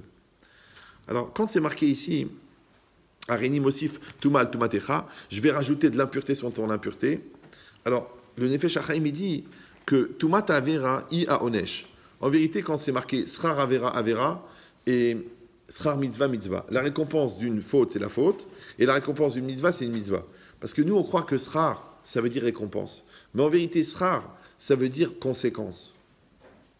Ça veut dire que tous les choix qu'on fait dans la vie nous engagent. Donc quand on fait un bon choix, c'est pas seulement qu'on a fait un bon choix à l'instant T, c'est que ce bon choix, il nous met en situation de faire un autre bon choix. C'est comme si toi tu dis, moi je vais travailler qu'avec des gens honnêtes. Donc tu vas rencontrer des gens honnêtes. Après qui vont t'amener des business honnêtes, avec de l'argent honnête, pour te faire rencontrer une personne honnête qui va être sa fille, que tu vas la rencontrer de manière honnête. Ou le contraire, tu dis, non, moi je veux des embrouilles. Tu veux des embrouilles. Alors tu veux des embrouilles. Donc il faut qu'on trouve des business d'embrouille, avec de l'argent d'embrouille, des gens qui sont dans l'embrouille. Et qui vont t'amener des clients qui sont susceptibles de subir des embrouilles, avec la police qui recherche justement le genre de mec qui profite des embrouilles. Tu dis, mais attends, mais c'est quoi? Je suis pris dans un ouragan d'embrouilles. Avera, Goret, Avera. La faute entraîne la faute. Mais c'est pas une punition. Les gens ils croient, ah, alors je suis maudit. Non, c'est la loi de causalité. Ouais. Toi, tu veux une fille sérieuse. Tu rencontres une fille sérieuse. Tu dis non, je veux pas une fille sérieuse, moi, parce que les filles sérieuses, on peut rien faire avant le mariage. Ok, donc tu as pris une fille que tu peux faire ce que tu veux avec. D'accord. Après, maintenant que tu as tout fait avec elle, tu dis bon, à part ça, au fait, tu sais, il y a Shabbat, il y a Kashrut. Elle dit attends, tu me saoules avec ta religion. Tu sais bien que je suis pas religieux. Pourquoi tu es venu chez moi? Ben non, mais je pensais que petit à petit, si Dieu veut, Blinéder. Mais non, tu voulais t'amuser, non? T'as bien compris que on était là pour ça, non? Alors qu'est-ce que tu viens maintenant et tu me dis ah, tu trouves pas la tête, ta jupe elle est trop courte. Mais qu'est-ce que tu veux? Tu m'as rencontré en boîte de nuit. T'as oublié ou non? On était tout nus, tous. On avait même renvoyé le rave, ça s'appelle une rave party. D'accord? Donc qu'est-ce que tu veux maintenant que tu me prends la tête avec ta religion? Elle dit ouais, mais je pensais que, j'espérais que, je voulais que, je croyais que, j'ai promis à mes parents que, au rave que. Il n'y a pas de que. C'est seulement que parce que toi, tu as fait un choix et ce choix-là, il t'a emmené là où tu es maintenant. Après, tu regrettes. Ok. Moi, je vous dis que le gars qui veut aller à Marseille, quand il a pris l'autoroute de Lille, il va rouler longtemps. Maintenant, il y a des têtus. Ils arrivent à Marseille. Ils font le tour de la terre. Ils arrivent. Baruch Hashem, tu les vois, Baruch Hashem aujourd'hui, religieux, avec la kippa, le talit katan. Mais par où ils sont passés? Par où ils sont passés? Ils sont référencés sur laorina.com tellement ils ont galéré. Parce que toi, tu veux que la fille elle soit une fille de séminaire, mais tu sais bien qu'elle n'est pas religieuse. Et toi, tu veux que le gars, il devienne le Hazonish, mais il ne sait même pas lire. Mais petit à petit, quel petit à petit? Toi, tu as mis 14 ans pour faire tes chevaux, tu crois que l'autre, en 3 mois, il va changer? Donc la logique, c'est simple. C'est que quand la personne, elle engage un choix, ce choix l'engage.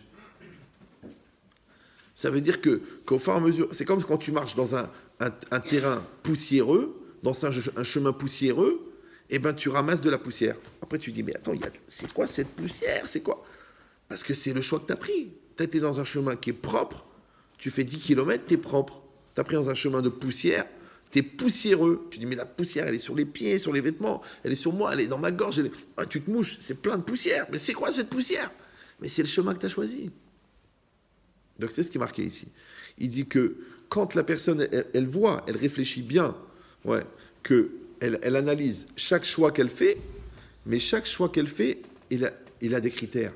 Chaque choix que tu fais, elle a des causes. Et chaque fois que tu fais, elle a des conséquences. Donc maintenant, la personne intelligente, c'est au moment du choix qu'elle choisit. Comme quand tu achètes un appareil. Pourquoi celui-là coûte très cher? Ouais, pourquoi ce grille-pain, il coûte 140 € et celui-là, il coûte 6,50 €? Mais parce que celui-là, il va mettre le feu à ta maison. Tu l'allumes, tu mets... Alors, d'abord, il y a une odeur bizarre. Après, il fond. Après, il enflamme la cuisine. Après, il dégage des trucs toxiques. Après, tu as la moitié de la famille qui s'évanouit. C'est normal, 2,50 €. Là, tu as payé 140 €. Le gars, il est solide, il est garanti, il a été testé, il est bien conçu, il est bien réfléchi. Ça coûte cher, parce qu'il y a 4 ans de développement, ils ont mis sur cet appareil-là. Et l'autre, il en monte en vitesse, vite fait, à l'état, il y a toujours des brels pour acheter. De toute façon, les gens, ils ont besoin de grille-pain. Mais c'est quand même dommage de perdre toute sa famille parce que tu as acheté un grille-pain pas cher. D'ailleurs, il te le dit, l'assureur. Écoutez, on a fait l'enquête, ça vient d'un grille-pain. Tu dis un grille-pain? Un grille-pain. C'est rien la vie. C'est un grille-pain. C'est comme si tu pars en vacances et le garagiste il dit vous savez, les plaques, elles sont usées. Tu dis écoute, tu te mêles de ton truc, chacun sa vie. Ok. Et après, tu freines et ça freine pas. Et il y a un camion en face. Tu dis mince, pour 200 € de plaque, d'ailleurs, on le mettra sur sa plaque. Il aurait dû changer les plaques. Tu dis, mais c'est morbide. C'est pas morbide, c'est la vie. Qu'une personne ait réfléchi, que chaque présent, il te raconte ton avenir. Donc à chaque fois que tu fais un pas dans le présent, tu fais un pas dans l'avenir. C'est pour ça que le mot Touma, il vient de la même racine, enfin, il a les mêmes lettres que le mot Atoum. Et Atoum, c'est boucher. Donc en fait, plus tu fais un mauvais choix, plus la possibilité de refaire un bon choix, elle s'amenuise puisque tu cumules. C'est comme quand tu as des artères nickel, elles sont bien, et tu as une bonne circulation du sang. Et tu prends du sucre, de l'alcool, des graisses, des khalala, des babas, et au fur et à mesure, ça se cumule, ça s'appelle le cholestérol, et après, ça bouche les artères. Après, tu dis, oh, j'ai du mal à respirer, après, arrêt cardiaque, après, il est mort. Mais il est mort de quoi? Tu crois qu'il est mort d'un arrêt cardiaque? Non, il est mort de charcuterie. Il est mort il est mort d'un rôle qu'on lui a collé. D'ailleurs, on le dit, qui t'a collé ce rôle? D'accord? C'est ça l'idée. Maintenant, chaque verre de whisky, chaque plateau de fromage, chaque plat de charcuterie, il te rapproche de ton infarctus. C'est un choix. Maintenant, il y a des gens qui vont dire, tu sais quoi? Je vais kiffer, je vais mourir à 74 ans. D'accord? Je vais crever, parce que vous savez que tout ce qui est bon est interdit pour la santé. Vous savez ça? Tout ce qui est bon, les chips, la charcuterie, le kiff, le petit whisky, ça, c'est pas bon pour la santé. Tout ce qui est pas bon, c'est permis. Tu vas à un nutritionniste, tu dis, écoutez, vous pouvez manger 6 kilos d'haricots verts. Mais un demi-camembert, c'est dangereux. La rosette, par exemple, c'est la pire des charcuteries. Mais c'est celle-là que tu veux. Elle est salée, il n'y a que du gras. Au départ, ça s'appelait direct dans les hanches. Bon, ils ont appelé ça rosette. Mais avant, ça s'appelait direct dans les hanches, parce que ça part directement dans les hanches. Là, tu dis, mince, c'est quoi toute cette rosette? C'est de la rosette, d'accord. En plus, c'est son prénom. D'accord. Donc, mais c'est mauvais pour la santé, mais c'est bon. Oh, tu croques là-dedans, ouf, c'est fort, c'est salé, Pourquoi c'est comme ça? Ouais. Qu'en fin de compte, alors quoi, ça veut dire que ce qui est pas bon, c'est bon pour la santé, ouais. Et ce qui est bon, c'est pas bon pour la santé. C'est mal fait le monde. Oh, ils auraient dû faire des haricots verts succulents. Tu dis, j'en peux plus, là, j'en peux plus, les haricots verts. Les haricots verts à l'eau, j'en peux plus. Je vois dans le TGV, ils font la queue pour acheter là. Alors le gars, il prend. Bon alors, vous mettez 2 quiches, une pizza, un croque-monsieur, une salade, 2 fondants au chocolat, un café, 6 sucres. Après, tu as la femme derrière qui arrive. Un yaourt nature. Ça veut dire qu'elle va mourir aujourd'hui. Elle a un yaourt nature sans sucre. Et l'autre, il est en train de s'empiffrer comme ça. Il en est à 22 000 calories. Et elle essaie de tenir à 22 calories comme ça. Oh. Je vais faire un effort parce que je prends la moitié du yaourt. 11 calories. Voilà. Tu m'étonnes après qu'elle a une déception amoureuse. Elle mange 9 pizzas de nerfs. Je vais leur faire payer à tous. Tous. Eux et le Rav Cellulite. Tous. Mais c'est ça l'idée. L'idée, ouais, c'est que le choix que tu fais, il t'engage.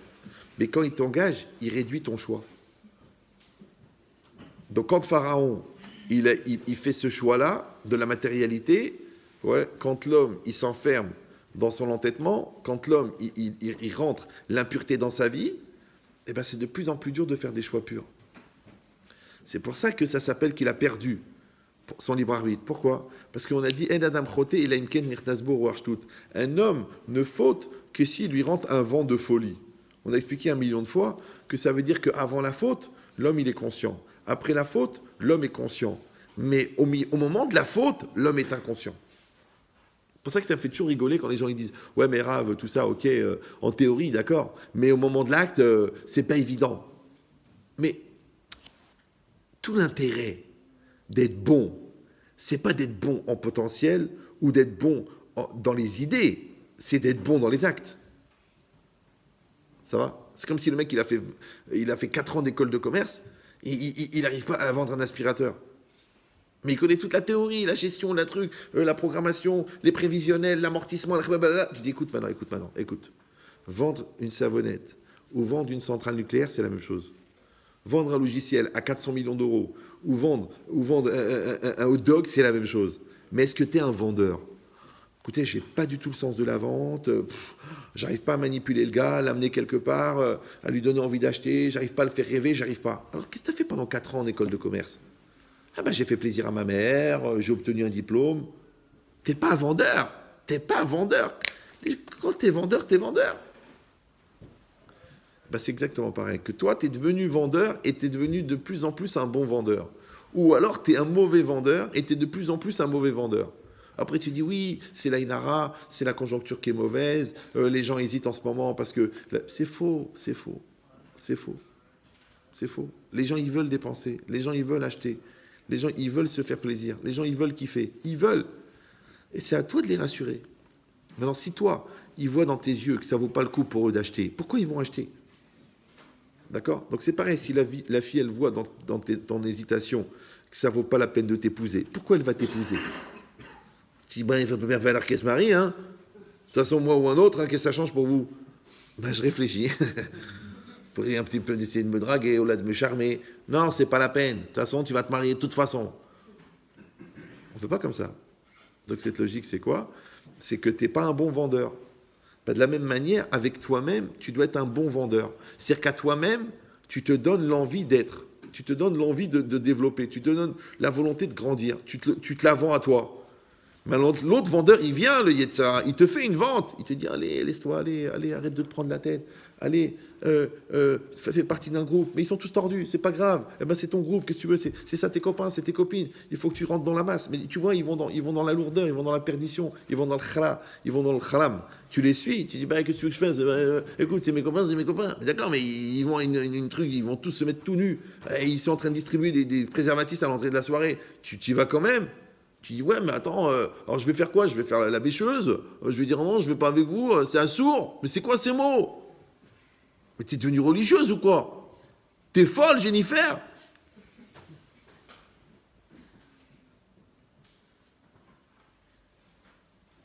Et toi, tu leur dis, je suis un diamant. Je suis un diamant. Je ne vais pas me pourrir l'espoir de 21 ans de mes parents pour faire plaisir à un brel que son cerveau, il s'est inversé entre le cerveau du haut et le cerveau du bas. Il a fait une inversion de cervicale. Puisque tu vois bien qu'il pense avec son cerveau. Et c'est à celui-là que tu veux te donner. Tu dis non. Maintenant, pour avoir cette force-là, il faut que déjà que tu sois dans un processus de je me respecte, je suis une personne de valeur, je suis accroché à ma religion, Dieu il compte sur moi, le peuple d'Israël a besoin de moi, je vais amener ma chair dans le monde, je vais créer une famille basée sur la sainteté. Si tu as ça dans ta tête, tu es déjà dans un cycle. Mais si tu es dans le vide, tu es dans le rien, t'es dans touche pas à mon pote, tu es dans M6, mais qu'est-ce qui va t'empêcher d'arriver là-bas? C'est quoi le frein? C'est quoi la limite? C'est quoi? Tu es sur une pente, qu'est-ce qui va t'empêcher d'aller là-bas? Il n'y a rien. Ah mais non, après, tu pourras passer l'autre moitié de ta vie à dire si j'avais su, dommage que je ne l'ai pas entendu avant, pourquoi on ne m'a pas prévenu, si j'avais grandi dans un autre milieu. C'est faux, c'est faux. Parce qu'en fin de compte, tu répètes qu'on t'a mis dans une situation où tu n'avais pas le choix, tu avais le choix. C'est toi qui as renoncé au choix. Maintenant, tu as renoncé au choix parce qu'on t'a mis un pistolet sur la tête, tu as renoncé au choix parce que tu n'avais pas les capacités mentales. Ouais, mais c'est aussi un choix de ne pas avoir les capacités mentales. Parce que même si tu n'as pas l'intelligence de vie, même si tu n'as pas la puissance intellectuelle, même si tu n'as pas la force psychologique, mais tu as quand même l'instinct de survie quand même. Quand les gens me disent, mais oui, mais Rav, j'étais tellement mal, je ne suis pas bien, j'arrive pas à m'en sortir. Vous me dites, il faut que j'y aille, il faut que je me batte. Eh bien, j'y arrive pas. Voilà, tout ça, pour moi, c'est de la théorie. Alors moi, toujours, je leur donne la même réponse. Mais si je me lève maintenant et j'essaie de vous étrangler, vous allez vous laisser faire? Alors déjà, elle me regarde bizarre. Vous savez que les rabbins, on ne sait jamais. D'accord? Je dis, je me lève maintenant. Là, je me lève et je vous étrangle. Comme ça, je vous étrangle. Vous allez vous laisser faire parce que vous allez dire, de toute façon, je dois mourir. Alors autant devancer l'appel. Vous allez dire, bah, si c'est un rave, ça doit être Mina Shamaïm. Mais il y a des ravagés aussi. Je dis, alors qu'est-ce que vous allez faire? Elle me dit, bah non, je vais me défendre, je vais me battre. Je dis, quand vous allez me griffer, vous allez me mordre. Oui, je ne vais pas me laisser faire. Je dis, bah, je vous dis la vérité. Moi, je ne suis pas en train de vous étrangler parce que regardez bien les mains qui vous étranglent. Moi, je suis assis tranquillement dans mon fauteuil. Et vous qui êtes en train de me dire, c'est pas possible, j'y arriverai pas, c'est trop dur, je peux pas, je suis trop faible. En fait, c'est vos mains à vous qui vous étranglent. Regardez, c'est vos mains, c'est pas les miennes. Moi, je suis là. C'est vous là, toute seule, en train de vous étrangler.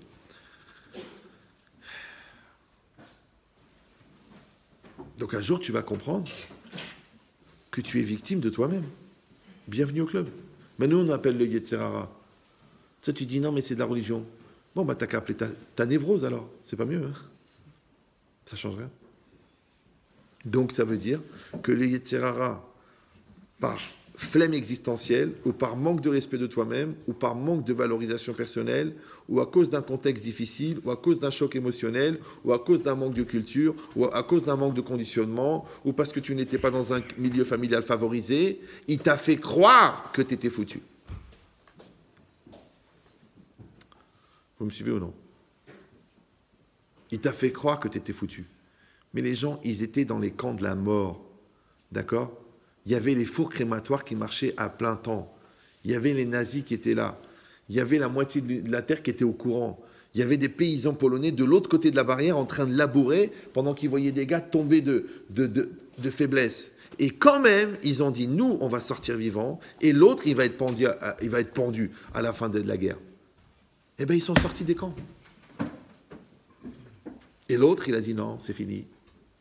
Ça sert à rien de se battre. De toute façon, pourquoi faire? De toute façon, on est là, on ne mange pas, on nous frappe, on nous tue pour rien, on n'a aucune valeur. Tout le monde s'en fiche dans le monde entier, personne ne bouge, personne ne rien. Tu peux faire ça. Et bien, même dans ces situations, les pires du pire, du pire, du pire, du pire, du pire, il y a des gens qui ont continué à y croire. Maintenant, toi, dans l'échelle de Leicester, de 0 à 195, tu peux me dire où il est placé ton malheur? Donc, en fait, c'est un état d'esprit. Qu'est-ce que je veux dire ou non? Vous avez la preuve. C'est pour ça que les Chachamim ils disent qu'il faut visiter des malades, il faut assister à des enterrements. Parce que quand tu vas voir un malade, c'est très bizarre, surtout les grands malades, les gens qui ont vraiment des maladies graves, en phase terminale. C'est très bizarre. Parce que toi, tu viens, soi-disant, pour leur donner des forces. Ouais. L'autre, elle a 36 ans, elle a 4 enfants, elle est en phase terminale. Ils ont fait toutes les chimios du monde. Elle a la peau tendue, elle est jaune, elle est maigre, elle pèse 24 kilos. Ouais, toi tu dis, mais qu'est-ce que je vais lui dire? Et elle te dit, Hachem il a choisi, bah, oh Hachem ça va aller, il va s'occuper de mes enfants, il va trouver une femme bien pour mon mari, comme ça elle te dit ça maintenant. Maintenant elle meurt une semaine après, ouais. Et moi j'accepte ce qui m'arrive, et je veux partir en capara pour Am Israël, et tout ce que j'ai c'est juste, et Hachem il est bon avec moi, il m'a donné encore quelques semaines pour dire au revoir à ma famille. C'est soi-disant tu vas lui donner des forces, celle qui te donne des forces. C'est bizarre, non? Maintenant, je sais que c'est des cas extrêmes. Vous allez dire, oh, là, il joue avec nos émotions. Mais non, ça s'appelle des références. Les références, ça veut dire que toi, quand tu as ça dans la tête, tu dis, mais je suis l'homme le plus heureux du monde. Mais de quoi je me plains? Ah, je me suis égratigné tout à l'heure en essayant de planter un clou.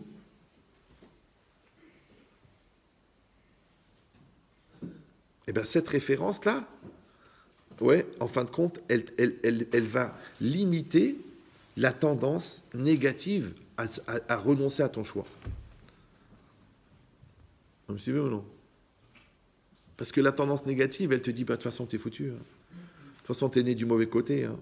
Oh, l'autre, il a une cuillère en argent dans la bouche. Hein. Et toi, t'es dans la pauvreté. Tu dis non. Non, je vais me battre et je vais tout remonter. Ah ouais, mais ça fait 5 ans que je fais rien à l'école. Alors j'ai plein de lacunes. Je me rappelle quand il y avait eu la guerre du Cambodge, j'étais en seconde, il y a des Cambodgiens qui sont venus. Ils ne parlaient même pas français. Les mecs, ils les ont mis en 6e au mois de septembre et ils étaient en première au mois de février. Ils ont appris le français. Ils étaient les meilleurs de la classe en maths. Le mec, il récitait des trucs par cœur. Il avait les meilleures notes en dissertation. Tu sais pourquoi? Parce qu'après le Cambodge, la France, c'est le paradis. Donc des fois, il y a des gens, tu dis, vous devriez aller passer quelques années au Cambodge. Ben oui, parce que vous êtes toujours en train de dire, ouais, c'est grave, c'est grave, c'est grave. Ben va en Syrie. Comme ça, quand tu reviens, tu dis Syrien, Syrien, Syrien. C'est pas pour se moquer, c'est pour que tu comprennes que tu t'es enfermé toi-même, que personne ne t'a enlevé le libre arbitre, c'est toi qui te l'as enlevé tout seul. Encore une fois, c'est une tendance. Parce que quand on jette des choses en l'air, c'est rare qu'elles restent en l'air. Mais pour retomber, je te garantis qu'elles vont retomber, ça s'appelle la loi de la gravité. Maintenant, où toi tu décides de suivre la gravité et d'aller tout le temps vers le bas, parce que qu'est-ce que tu veux que je te dise, je suis attiré vers le bas, ou tu dis non, je vais me battre et je vais continuer à aller vers le haut. C'est ce qu'il a dit ici. Ouais. Pourquoi? Parce que vous avez bien compris que Pharaon, lui, il est dans une situation incroyable. C'est qu'il a un peuple gratuit chez lui depuis 210 ans. Il les exploite, il les fait travailler, il les utilise. Il arrive un monsieur, il leur dit, écoutez, maintenant il faut les sortir d'Égypte. Il faut les libérer. Le gars, il me dit, je veux pas. Il veut pas perdre ses privilèges. Il veut pas perdre ses avantages. Mais c'est comme ça la vie. Parce que l'Yetzirah, tu sais ce qu'il fait? Il te fait des facilités. Et quand tu t'es habitué aux facilités, il t'enlève les facilités. Et c'est là que tu vas voir, est-ce que tes valeurs, elles sont des vraies valeurs, malgré les difficultés, ou alors tes valeurs, en vérité, elles étaient artificielles parce qu'elles n'existaient que parce que tu avais des facilités. C'est comme si, une fois, un gars, il est venu chez moi. Il m'a dit, Ramed Chitrit, j'ai un vrai problème. J'ai dit à la Kham, en fait, ma femme, elle a un problème au niveau... Donc, on l'est suivi par un très grand médecin, et le médecin a dit que pendant 6 mois, il va falloir faire abstinence. Je dis oui, parce qu'il m'a dit c'est très dangereux pour elle, donc il m'a dit que pendant 6 mois, il ne faut pas que je la touche et tout ça. Bon, je dis oui, alors c'est quoi la question? Il me dit, est-ce que j'ai le droit, d'après la loi, d'aller ailleurs? Je dis, mais j'ai pas compris. Non, mais carrément, il pose la question. Je dis, mais dites-moi, excusez-moi, juste avant de vous répondre, si vous, en perso, vous aviez un problème de robinetterie sérieux, est-ce que vous croyez que votre femme, elle serait venue me voir pour me dire, est-ce que Rav, au niveau personnel, au niveau féminin, j'ai droit quand même à un certain type de plaisir, est-ce que j'ai le droit d'aller me servir ailleurs? Il m'a dit, mais ça va pas, Chas v'shalom. Non, mais des fois, c'est... Ouais. Je dis, bah, c'est exactement pareil. Quand tu t'es marié avec une femme. Et ben, des fois, elle est en bonne santé, des fois, elle n'est pas en bonne santé. Des fois, elle est bien, des fois, elle n'est pas bien. Des fois, elle a envie, des fois, elle n'a pas envie. Des fois, tu t'y prends bien, des fois, tu t'y prends mal. Qu'est-ce que tu vas lui dire? Eh ben, ça n'a rien à voir. Il faut faire ce qu'il y a à faire. Mais c'est exactement pareil. C'est-à-dire que ça veut dire que quoi? Ça veut dire qu'en t'épousant, elle a perdu le libre arbitre? Ah, tu dis, oui, mais moi, j'ai besoin. Alors, débrouille-toi pour qu'elle soit bien, qu'elle ait envie. Tu dis, ouais, mais c'est vachement compliqué. On pourrait faire ça vite fait. Non. Maintenant, quand tu fais pas ça vite fait, tu crois que c'est juste parce que c'est une mitzvah de faire plaisir, qui fait partie des lois de la Torah? Ouais. Non. C'est parce que toi, en luttant en cherchant à lui faire plaisir, tu luttes contre le chien qui est en toi.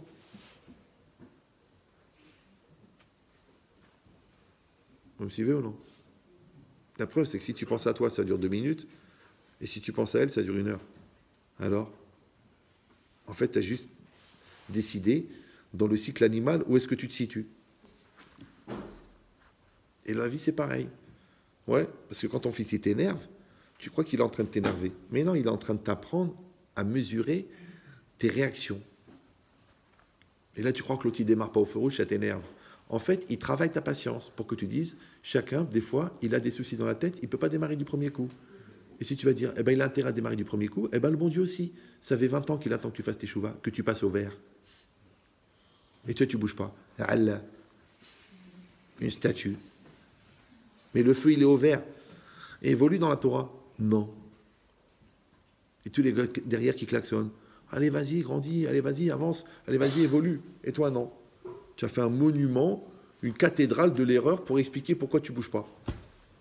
Mais même le même argumentaire que tu développes pour expliquer pourquoi tu n'avances pas dans la religion, c'est exactement le même argumentaire que tu pourrais développer pour expliquer pourquoi tu avances dans la religion, puisque tu es juif. Tu es quand même juif, non? Alors tu dis, kol hakavod pour les tzadikim, kol hakavod que quand j'ai besoin d'une bracha, je sais à qui demander, mais moi, perso, la vérité, je ne suis pas concerné. Alors pourquoi tu vas voir un rave? T'as qu'à aller voir le patron de Renault. C'est un gars qui a réussi, et puis ça roule pour lui, quelque part. Donc tu veux les avantages de la religion, mais tu ne veux pas les contraintes de la religion. Mais ce que tu n'as pas compris, c'est que les avantages de la religion, ils sont les conséquences des contraintes de la religion. Que quand tu vois un couple qui est équilibré, c'est justement parce qu'ils ont fait des efforts contre ce qui les déséquilibre. Vous me suivez ou non? Quand tu vois quelqu'un qui est bien dans sa tête, c'est parce que justement il a lutté en lui contre ce qui le rend mal dans sa tête. Donc les gens qui fuient les rendez-vous avec la vie, c'est normal que la vie elle les rattrape tout le temps. Donc il faut aller au rendez-vous, vas-y. Maintenant si toi tu renonces au rendez-vous, en fait tu renonces au libre arbitre. Maintenant le rendez-vous il va quand même arriver, parce que tu as beau dire je veux pas, mais le bac il va tomber le 24 mai. Tu dis je veux pas, mais le procès il est le 4 septembre. Tu dis je veux pas, mais tu passes en pénal le 20 août. Mais pas en pleine vacances quand même. Mais t'as tué quelqu'un, t'es convoqué, t'étais en préventif, ça tombe telle date. Eh ben je veux pas, j'aime pas cette date, c'est la lune descendante. Mais on s'en fiche Yabrel, tu vas venir avec 2 flics. Ben encore une différence entre les 2 policiers qui t'amènent au tribunal et tu dis déclinez votre identité et écoutez le verdict, ouais. Et le Yetzerara est ta lourdeur qui t'emmène au tribunal de la vie. Quelle différence? Il n'y a pas de différence. Donc le Yetzerara, il t'a déjà préparé la date de la Vera, il t'a préparé la personne pour la Vera, il t'a préparé mentalement à la Vera, il t'a cassé moralement pour que tu fasses la Vera, il t'a mis une culture de la permissivité pour que tu fasses la Vera, et toi, tu fais la Vera. Mais attends, mais tu devrais créer un central d'appel. On l'appellerait Aloe Vera. On pourrait même faire des sous-produits quelque part. Non, ici c'est marqué. Chaque personne, elle a le libre arbitre. Ah maintenant, qu'est-ce qui s'est passé que Pharaon, on lui a enlevé le libre arbitre parce qu'on lui a endurci le cœur? Alors il dit le Sefer HaKarim, non. Le problème c'est quoi? C'est que comme vous avez compris que le libre arbitre c'est un curseur. Donc quand on lui a augmenté beaucoup, il a vu beaucoup de miracles. Donc en fait, son libre arbitre a été faussé, parce qu'il avait plus de raisons de croire que Dieu intervenait dans le monde que le contraire, puisqu'il a vu des miracles. D'accord? Alors il dit, quand on lui a endurci le cœur, on ne l'a pas empêché de raisonner, on ne l'a pas empêché de réagir, on a juste rééquilibré son dosage. Vous me suivez ou non? C'est pour ça que les gens qui voient des grands miracles, ouais, et ben en même temps, ils ont des grands soupçons. C'est pour ça que des fois, tu vois quelqu'un, je ne comprends pas, mais les médecins, ils t'ont dit, ton fils, il est condamné. D'accord? Il a 142 virus, dont 102 inconnus. Il ne passera pas la semaine. Et tu as vu, tu as pris la bracha du tzaddik, tu as pris sur toi Shabbat, tout a disparu. Quand même, tu crois quoi? Tu crois que le médecin, il s'est planté? J'ai raconté cette histoire. Elle est violente, je ne sais pas si... Mais elle est vraie. Une fois, un monsieur, il m'appelle. Il m'a dit, Rabbi Chetrit, vous vous rappelez de nous? On avait mangé ensemble quand vous étiez venus là-bas dans les îles et tout ça. Je dis, oui, je me rappelle. Il m'a dit, ma femme, elle est venue pour voir sa famille à côté de Paris, là. Elle est enceinte comme ça de 8 mois. Et elle a fait un accident de la route. Elle est dans le coma. Elle a un œdème dans le cerveau comme une pamplemousse. Je me rappelle encore. Ça fait moins de 15 ans. Il m'a dit, les médecins, il a dit, elle est morte, elle est condamnée, elle est finie. Elle et le bébé, ils vont mourir. Je dis, pourquoi tu m'appelles? Il m'a dit, Rav, qu'est-ce qu'on peut faire? Je dis, écoute, je ne suis pas du genre, moi, à pousser les gens, mêler de filines, mange cachère. Je dis, mais tu sais, la vie, c'est une balance. D'accord? Donc, pour des petits soucis, on fait des petites solutions, mais pour des grands soucis, on fait des grandes solutions. Donc, étant donné que toi et ta femme, vous êtes mariés et que vous vous aimez, donc vous êtes dans le même mazal. Donc, puisque vous êtes dans le même mazal, ça veut dire que ce qui la concerne te concerne. Maintenant, elle, c'est dans son corps, et toi, c'est dans ton cœur. Si tu prends quelque chose sur toi, c'est du mérite pour elle. Maintenant, elle est dans le coma, on ne va pas lui demander maintenant de prendre quelque chose sur elle. Mais toi, comme tu es en pleine forme, tu pourrais prendre quelque chose sur toi. Et je l'ai laissé, c'était mercredi soir. Bon, il m'appelle samedi soir. Il m'a dit, Rabbi Chetrit, l'œdème a fondu. Moi, je ne savais pas que c'était une glace, mais bon. Je dis alors, il m'a dit, les médecins ne comprennent rien. Ils ont dit, mais elle va rester quand même handicapée. Ah bon? Il m'appelle mardi, il m'a dit, écoute, elle est sortie de l'hôpital. Elle marche, elle va bien, le bébé va bien. Ah bon? Écoutez bien, mais c'est violent. Vous êtes bien là où? Alors il me dit, Rav, je voulais vous dire que quand vous m'avez dit de prendre une mitzvah sur moi, j'ai pris Shabbat. Donc mercredi soir, il a pris Shabbat sur lui.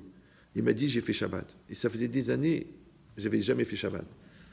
Et là, j'ai pris Shabbat sur moi, j'ai fait Shabbat. Et elle, pendant Shabbat, le dem, il a fondu. D'accord? Le dem. Et alors, je lui dis, mais pourquoi tu as pris Shabbat? Il me dit, parce qu'en vérité, quand j'ai rencontré ma femme, je n'étais pas Shomer Shabbat. Et elle était Shomer Shabbat. Et elle m'a dit, je t'en prie, écoute, si tu me promets, moi, je voudrais que tu sois Shomer Shabbat, pour qu'on ait la Shekhinah dans la maison, qu'on ait la bracha et tout. Et je lui dis, ouais, c'est bon, après qu'on se marie. Et en vérité, après, on s'est mariés, je n'ai pas fait Shabbat. Mais c'était son rêve que je fasse Shabbat. Alors, quand vous m'avez dit, Rav, tu me dis, prends une mitzvah sur toi, moi j'ai dit, je prends Shabbat. Et Baruch Hashem, ce Shabbat-là, qu'il a pris sur lui, il a sauvé sa femme. Ok. Et il était content, ils ont fait une séouda, c'est extraordinaire, un miracle de chez miracle. Alors moi, dans ma tête, mais c'est violent, je vous ai dit que c'est violent, d'accord? Vous êtes prêts à écouter ou non?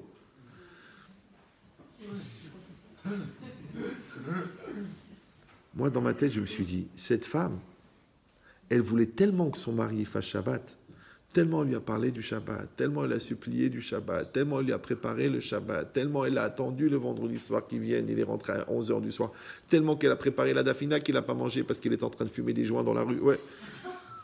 Tellement qu'elle n'en pouvait plus, elle a dit, mais qu'est-ce que je peux faire pour qu'il fasse Shabbat? Que Dieu fasse. Eh bien, elle a fait un œdème dans le cerveau, un accident de la route. Et lui, il a pris tellement une claque forte, il a dit, je prends sur moi le Shabbat. Vous comprenez ou non? Maintenant, lui, je ne peux pas lui dire ça à lui. Il va tomber malade. Mais ça s'appelle Bederer Sherotzelelech Monichinoto. C'est-à-dire, tu ne sais pas, dans le chemin dans lequel tu veux aller, on te fait aller. Tu ne sais pas le sacrifice que quelqu'un il peut faire pour que l'autre il s'en sorte. Moi, je connais une dame. Elle était en plein accouchement et elle a eu une hémorragie interne très grave. Les médecins, ils ont dit, on est en train de la perdre. Il y avait sa mère à côté d'elle. La mère, qui n'était pas très religieuse, elle a levé les yeux au ciel, elle a dit, mais elle est trop jeune, ma fille, elle ne peut pas mourir, c'est moi qui dois partir. Moi, je m'en vais, elle reste. Ouais, elle a dit ça. Maintenant, les médecins, ils n'ont pas compris, pas que ça s'est arrêté, ils ont voulu cautériser, l'hémorragie s'est arrêtée. Un an après, jour pour jour, elle est morte. La mère. Un jour, pile le même jour, l'année d'après. L'anniversaire de la naissance de sa fille, la mère est morte, d'accord? Le père, il a vu que sa femme, elle mourait. Il a dit, mais moi, j'ai rien à faire dans ce monde. L'année d'après, pile, il est mort. Le même jour. Pourquoi? Parce qu'il a dit, moi je reste pour faire Kaddish. Mais moi je ne peux pas vivre sans ma femme. J'ai pas besoin de rester dans ce monde. C'est que pour elle. Ouais. Maintenant, qu'est-ce que je peux faire pour elle? Parce qu'elle est partie. Mais regarde la force de la volonté. D'accord? La force de la volonté. Maintenant, cette personne-là, malheureusement, elle avait un gros Yetzirara. Laisse tomber le Shabbat. Et ça me prend la tête. Et ça me saoule. Et à quelle heure ça sort? Et moi je fume. Et j'ai l'habitude de faire mes courses chez Auchan. Et je fais mon footing. Et je joue au tennis. Et sa femme, mais oui, j'ai besoin du Shabbat, il faut le Shabbat. Qu'il a fallu me prendre une tréha. Ouais. Pourquoi? Parce que son non-choix de Shabbat, son enfermement du Shabbat, sa remma du Shabbat, ça s'appelle Ve'anik Sheti et Lev Paro. J'ai endurci le cœur de Pharaon. On a dit qu'il y a deux choses. Il y a une chose, c'est que la personne elle-même, elle s'enferme dans sa lourdeur ou dans son ignorance. Et il y a le fait qu'ensuite, Hachem, il l'aide et il confirme. Parce que tu as compris que quand tu cherches de la pureté, on va t'aider. Mais quand tu cherches de l'impureté, on va t'aider. Ça s'appelle la loi de causalité, ça s'appelle la liberté. C'est ce qu'il a dit ici, ouais. Il a dit, Ataik sheta orpecha, toi tu as endurci ta nuque, ve irbadeta et libecha, toi tu as alourdi ton cœur. Alors moi aussi, tout mal, tout matecha, moi je vais rajouter de l'impureté sur ton impureté. Ça veut dire que la personne, quand elle fait un choix, Hachem l'accompagne. Mais ce n'est pas forcément dans le sens que tu voudrais. C'est comme les voleurs aujourd'hui, les grands voleurs, les gens qui font des attaques à main armée. Ils savent qu'ils vont se faire attraper. Donc avant, ils faisaient des cavales, ils partaient, ils vivaient cachés. Mais le flic, il ne finit pas. Mesrine, ils l'ont tué. Maintenant, qu'est-ce qu'ils font, les gars? Ils volent 42 millions d'euros ou 150 millions d'euros. Ouais. Qu'est-ce qu'ils font? Ils rentrent avec des pistolets en plastique, comme ça on ne peut pas dire vraiment que c'est à main armée. D'accord? Après, ils ne prennent pas d'otages. Après, ils s'enfuient. Après, sur les 140 millions d'euros, ils en 140. Et après, ils reviennent à la police. Ils disent, voilà, je me rends parce que je ne peux pas vivre dans ce stress. Et dit, oui, l'argent, on l'a perdu au casino. Ouais.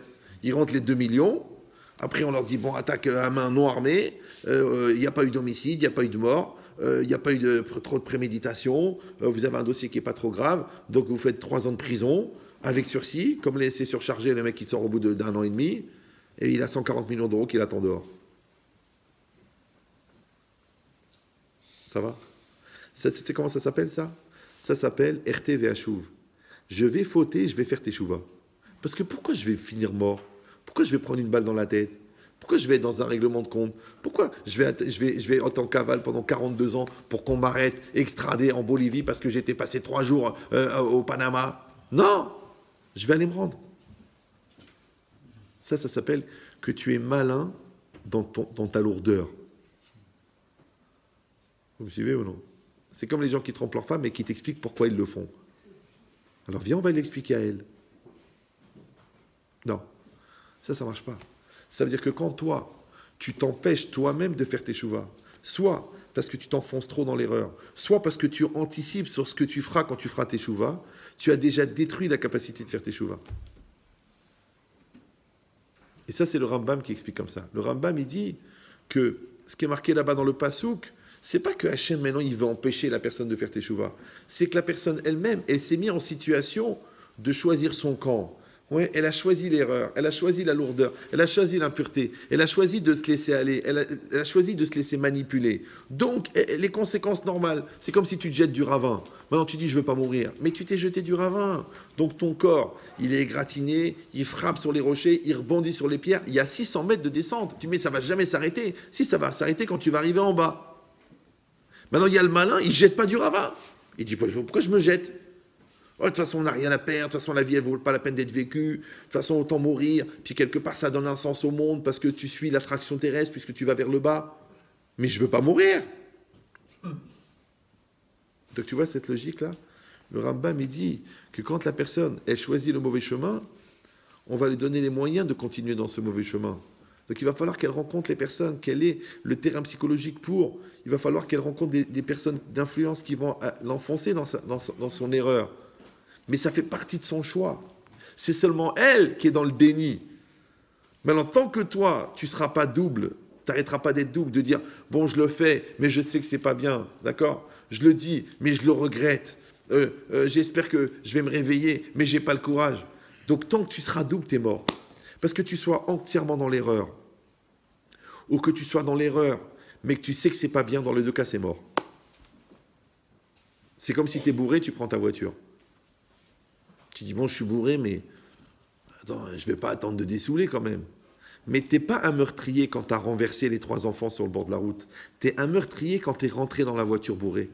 Tu étais déjà un meurtrier. Parce que l'histoire, elle était déjà finie. Et toi, c'est pareil. Tu es marié, tu rigoles pas avec la cliente. Non, mais on n'est pas très religieux. Tu rigoles pas avec la cliente. Tu connais ta tendance, tu connais ta fragilité. Et elle manque de peau, c'est une folle. Elle est prête à faire n'importe quoi. Tu lui fais un clin d'œil, elle monte à l'hôtel. Donc la faute, comme je vous l'ai dit 1 million de fois déjà, la faute, c'est pas de fauter. La faute, c'est de prendre le risque. Maintenant, dès que tu t'es engagé, c'est comme si tu mets ta main dans le hachoir à viande et tu regrettes. C'est un broyeur, bébert. Donc là, il faut réfléchir où est-ce que ça existe, des mains en plastique ou des mains mécaniques, parce que la main, elle est déjà dans le broyeur. Par contre, s'il y a un fou qui te dit « tu sais quoi? Oh, viens, on fait un truc. Tu mets ta main, je te donne 100 balles. » Tu te dis, mais il est fou celui-là. Je vais te la main. Mais ouais, mais c'est 100 balles, hein. Tu les prends, tu les dépenses tout de suite, hein. Et puis de toute façon, ta main gauche, tu t'en sers jamais. Vas-y, mets là-dedans. Non, je vais m'en servir une fois, je vais te la mettre dans la tête. Ouais. Mais je vais pas mettre la main dans le broyeur. Eh bien, les gars, ils avaient fumé de la coke, ils n'ont pas senti ce qui se passait, ils ne comprenaient pas la gravité. Il était excité par le bruit du broyeur, il a mis la main dedans. Après, il se réveille, il sort du coma à l'hôpital, il voit qu'il a un bras plus court que l'autre. Il dit, mais qu'est-ce qui t'a pris? Je ne me rendais pas compte. Encore une fois, c'est quand tu as pris la coke, la main, elle était déjà broyée, déjà.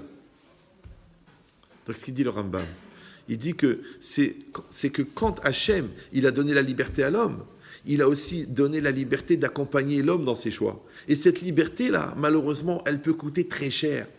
Maintenant, si toi, ça te dérange que la liberté, elle coûte très cher, alors il faut aussi que ça te dérange que la liberté, elle peut rapporter beaucoup. Ouais, parce que toi, tu es un petit entrepreneur de rien du tout. Et puis, tu as trouvé une opportunité, tu as acheté 22 appartements. Après, tu les as mis en comment ça s'appelle? Tu les as pris à 100% de crédit. Après, tu les as mis en hypothèque, tu as pris 4 millions d'euros. Tu as investi, tu es rentré dans un groupe. Le mec, ils ont développé une start-up. Ils ont pris 273 millions d'euros la première année. Après, ils sont montés à 6 milliards. Ils ont vendu à Microsoft. Maintenant, ils sont à 263 milliards d'intérêts. tu vois, en fin de compte, tu as pris le risque de réussir. Donc si toi, tu m'expliques le malheur, si toi, tu me demandes de t'expliquer le malheur, moi, je te demande de m'expliquer le bonheur. Si toi, tu comprends pas l'échec, moi, je comprends pas la réussite. Chacun, il a ses questions dans la vie. Et moi, ce que je sais, c'est que tu gardes ton libre arbitre. Seulement que, on a dit, tu mets un curseur. Tu mets un curseur.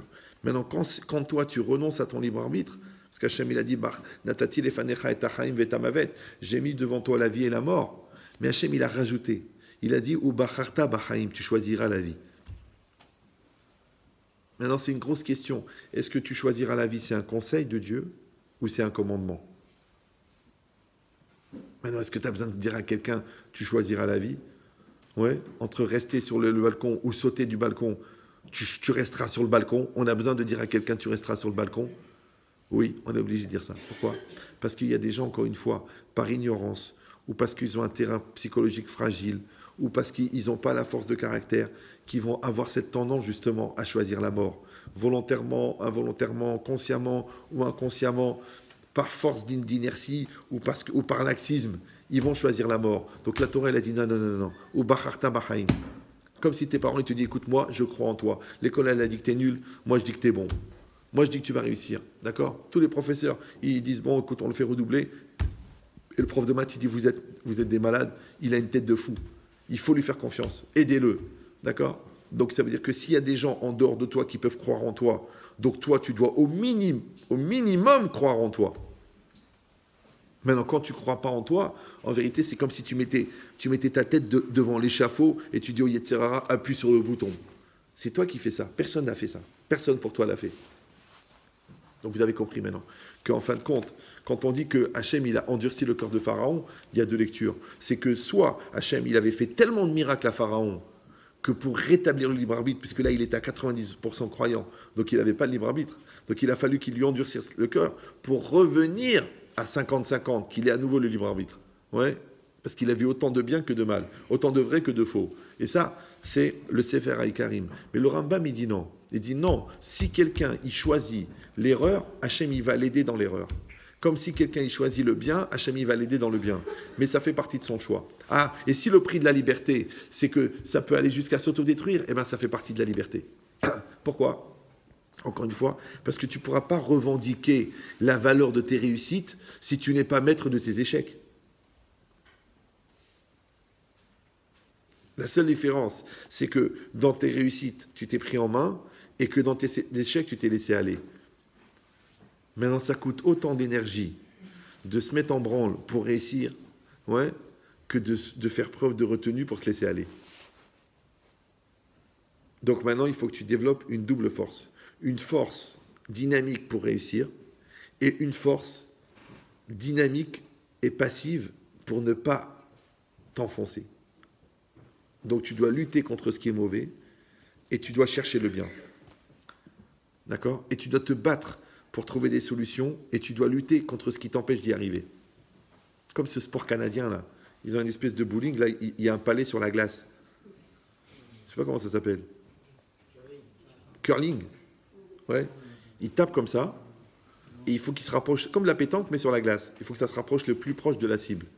Et moi, dans ce truc, j'ai appris une grande leçon de là-bas, c'est que le gars il y a deux équipes qui jouent. Et les autres membres de l'équipe de celui qui lance, ils ont le droit d'enlever toutes les poussières, toutes les poussières de glace et tout ce qui pourrait gêner pour que le palais il aille le plus loin possible. C'est une très grande leçon, ça. Ça veut dire que c'est vrai qu'il faut avoir des objectifs, mais tu as le droit d'éliminer les obstacles. Vous me suivez ou non? Tu as le droit d'enlever les choses qui te dérangent. Tu as le droit d'anticiper sur les gens qui pourraient te casser le moral, ou les gens qui pourraient te couper dans ton choix, ou les gens qui pourraient te mettre des bâtons dans les roues. Tu as le droit de le faire. Si tu es dans les deux choix en même temps, le choix de réussir et le choix de lutter contre ce qui t'empêche d'arriver, tu vas réussir. Mais si toi, tu es juste dans un choix de lutter contre ce qui t'empêche, mais que tu n'as pas de projet de réussite, ou si tu as un projet de réussite, mais que tu ne luttes pas contre ce qui t'empêche, c'est normal que tu n'y arrives pas. Après, tu dis, voyez, j'ai essayé, ça n'a pas marché. Voilà. C'est bien de dire, donner de l'espoir aux gens, il faut y croire, mais ça marche pas. Ça marche pas. Non, c'est faux, ça marche. Ça marche. Tu sais pourquoi ça marche? Parce que, écoutez bien, des fois, la mitzvah, c'est de réussir. Des fois, la mitzvah, c'est d'essayer. Des fois, la mitzvah, c'est de faire l'effort. Et c'est pas grave. Pourquoi? Parce que on sait très bien que le résultat ne nous appartient pas. Par contre, l'effort, il est entre nos mains. Alors, c'est très très difficile de produire un effort sans conditionner son effort sur le résultat. Mais toi, tu dois le faire. Tu dois le faire. Ouais. Donc pour les enfants, quand ils sont petits, on leur propose un VTT, comme ça ils courent après une carotte. Et quand ils sont adultes, on leur fait comprendre que ce qui est important, c'est la personne qu'ils sont devenus, grâce aux efforts qu'ils ont fournis, et pas forcément le résultat qu'ils ont atteint. Comme dans un couple, on vit plein de choses, mais à la fin, qu'est-ce qui reste? Eh bien, le frigo, il a vieilli, les assiettes, elles sont dépareillées, les draps, ils sont jaunes. Alors à quoi ça a servi tout ça? Eh bien, tu as juste compris que ta vie, c'est pas un catalogue de la Redoute, que la cavode. Et que tu as usé les draps parce que vous vous êtes beaucoup aimés, et tu as usé la vaisselle parce que tu as eu beaucoup d'invités, et tu as usé le frigo parce que vous avez beaucoup vécu. Mais ce qui compte, c'est ce que vous avez vécu. C'est pas que vous avez réussi à maintenir la valeur matérielle de votre maison pour pouvoir la revendre sur eBay. C'est exactement pareil. Il y aura des épreuves, il y aura des difficultés, il y aura des claques dans la figure, mais il y aura des bonheurs, il y aura des joies, il y aura de l'oxygène, il y aura du kiff.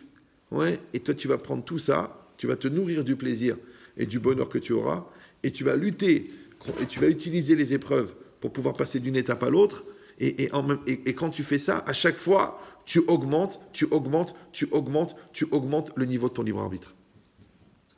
Par contre, quand tu renonces à ton libre arbitre, parce que c'est trop dur, parce que c'est trop difficile, parce que tu es dans un contexte mauvais, tu peux te poser la question. Alors pourquoi tu es venu au monde puisque tu es né pour mourir? Vous me suivez ou non? Ça veut dire que c'est pas la peine de se poser la question quand est-ce que la lumière va s'éteindre. La question, c'est qu'est-ce que tu as fait pendant qu'elle était allumée? Maintenant, si ton angoisse que la lumière va s'éteindre, elle te paralyse au point que tu fais rien pendant qu'elle est allumée, donc on a une vraie question, c'est pourquoi on a allumé la lumière? Pourquoi on t'a donné la vie? Pourquoi on t'a donné des parents? Pourquoi on t'a donné la Torah? Ça servait à rien, puisque de toute façon, tu étais condamné par ta réalité, soi-disant, qui t'écrase et qui t'impose. Alors fais le contraire. Tu dis, la lumière est allumée, on peut encore grandir, on peut encore évoluer, et au pire, ça ira mieux. Hazak ou Baruch. Alors, c'est bon. Alors, je rappelle.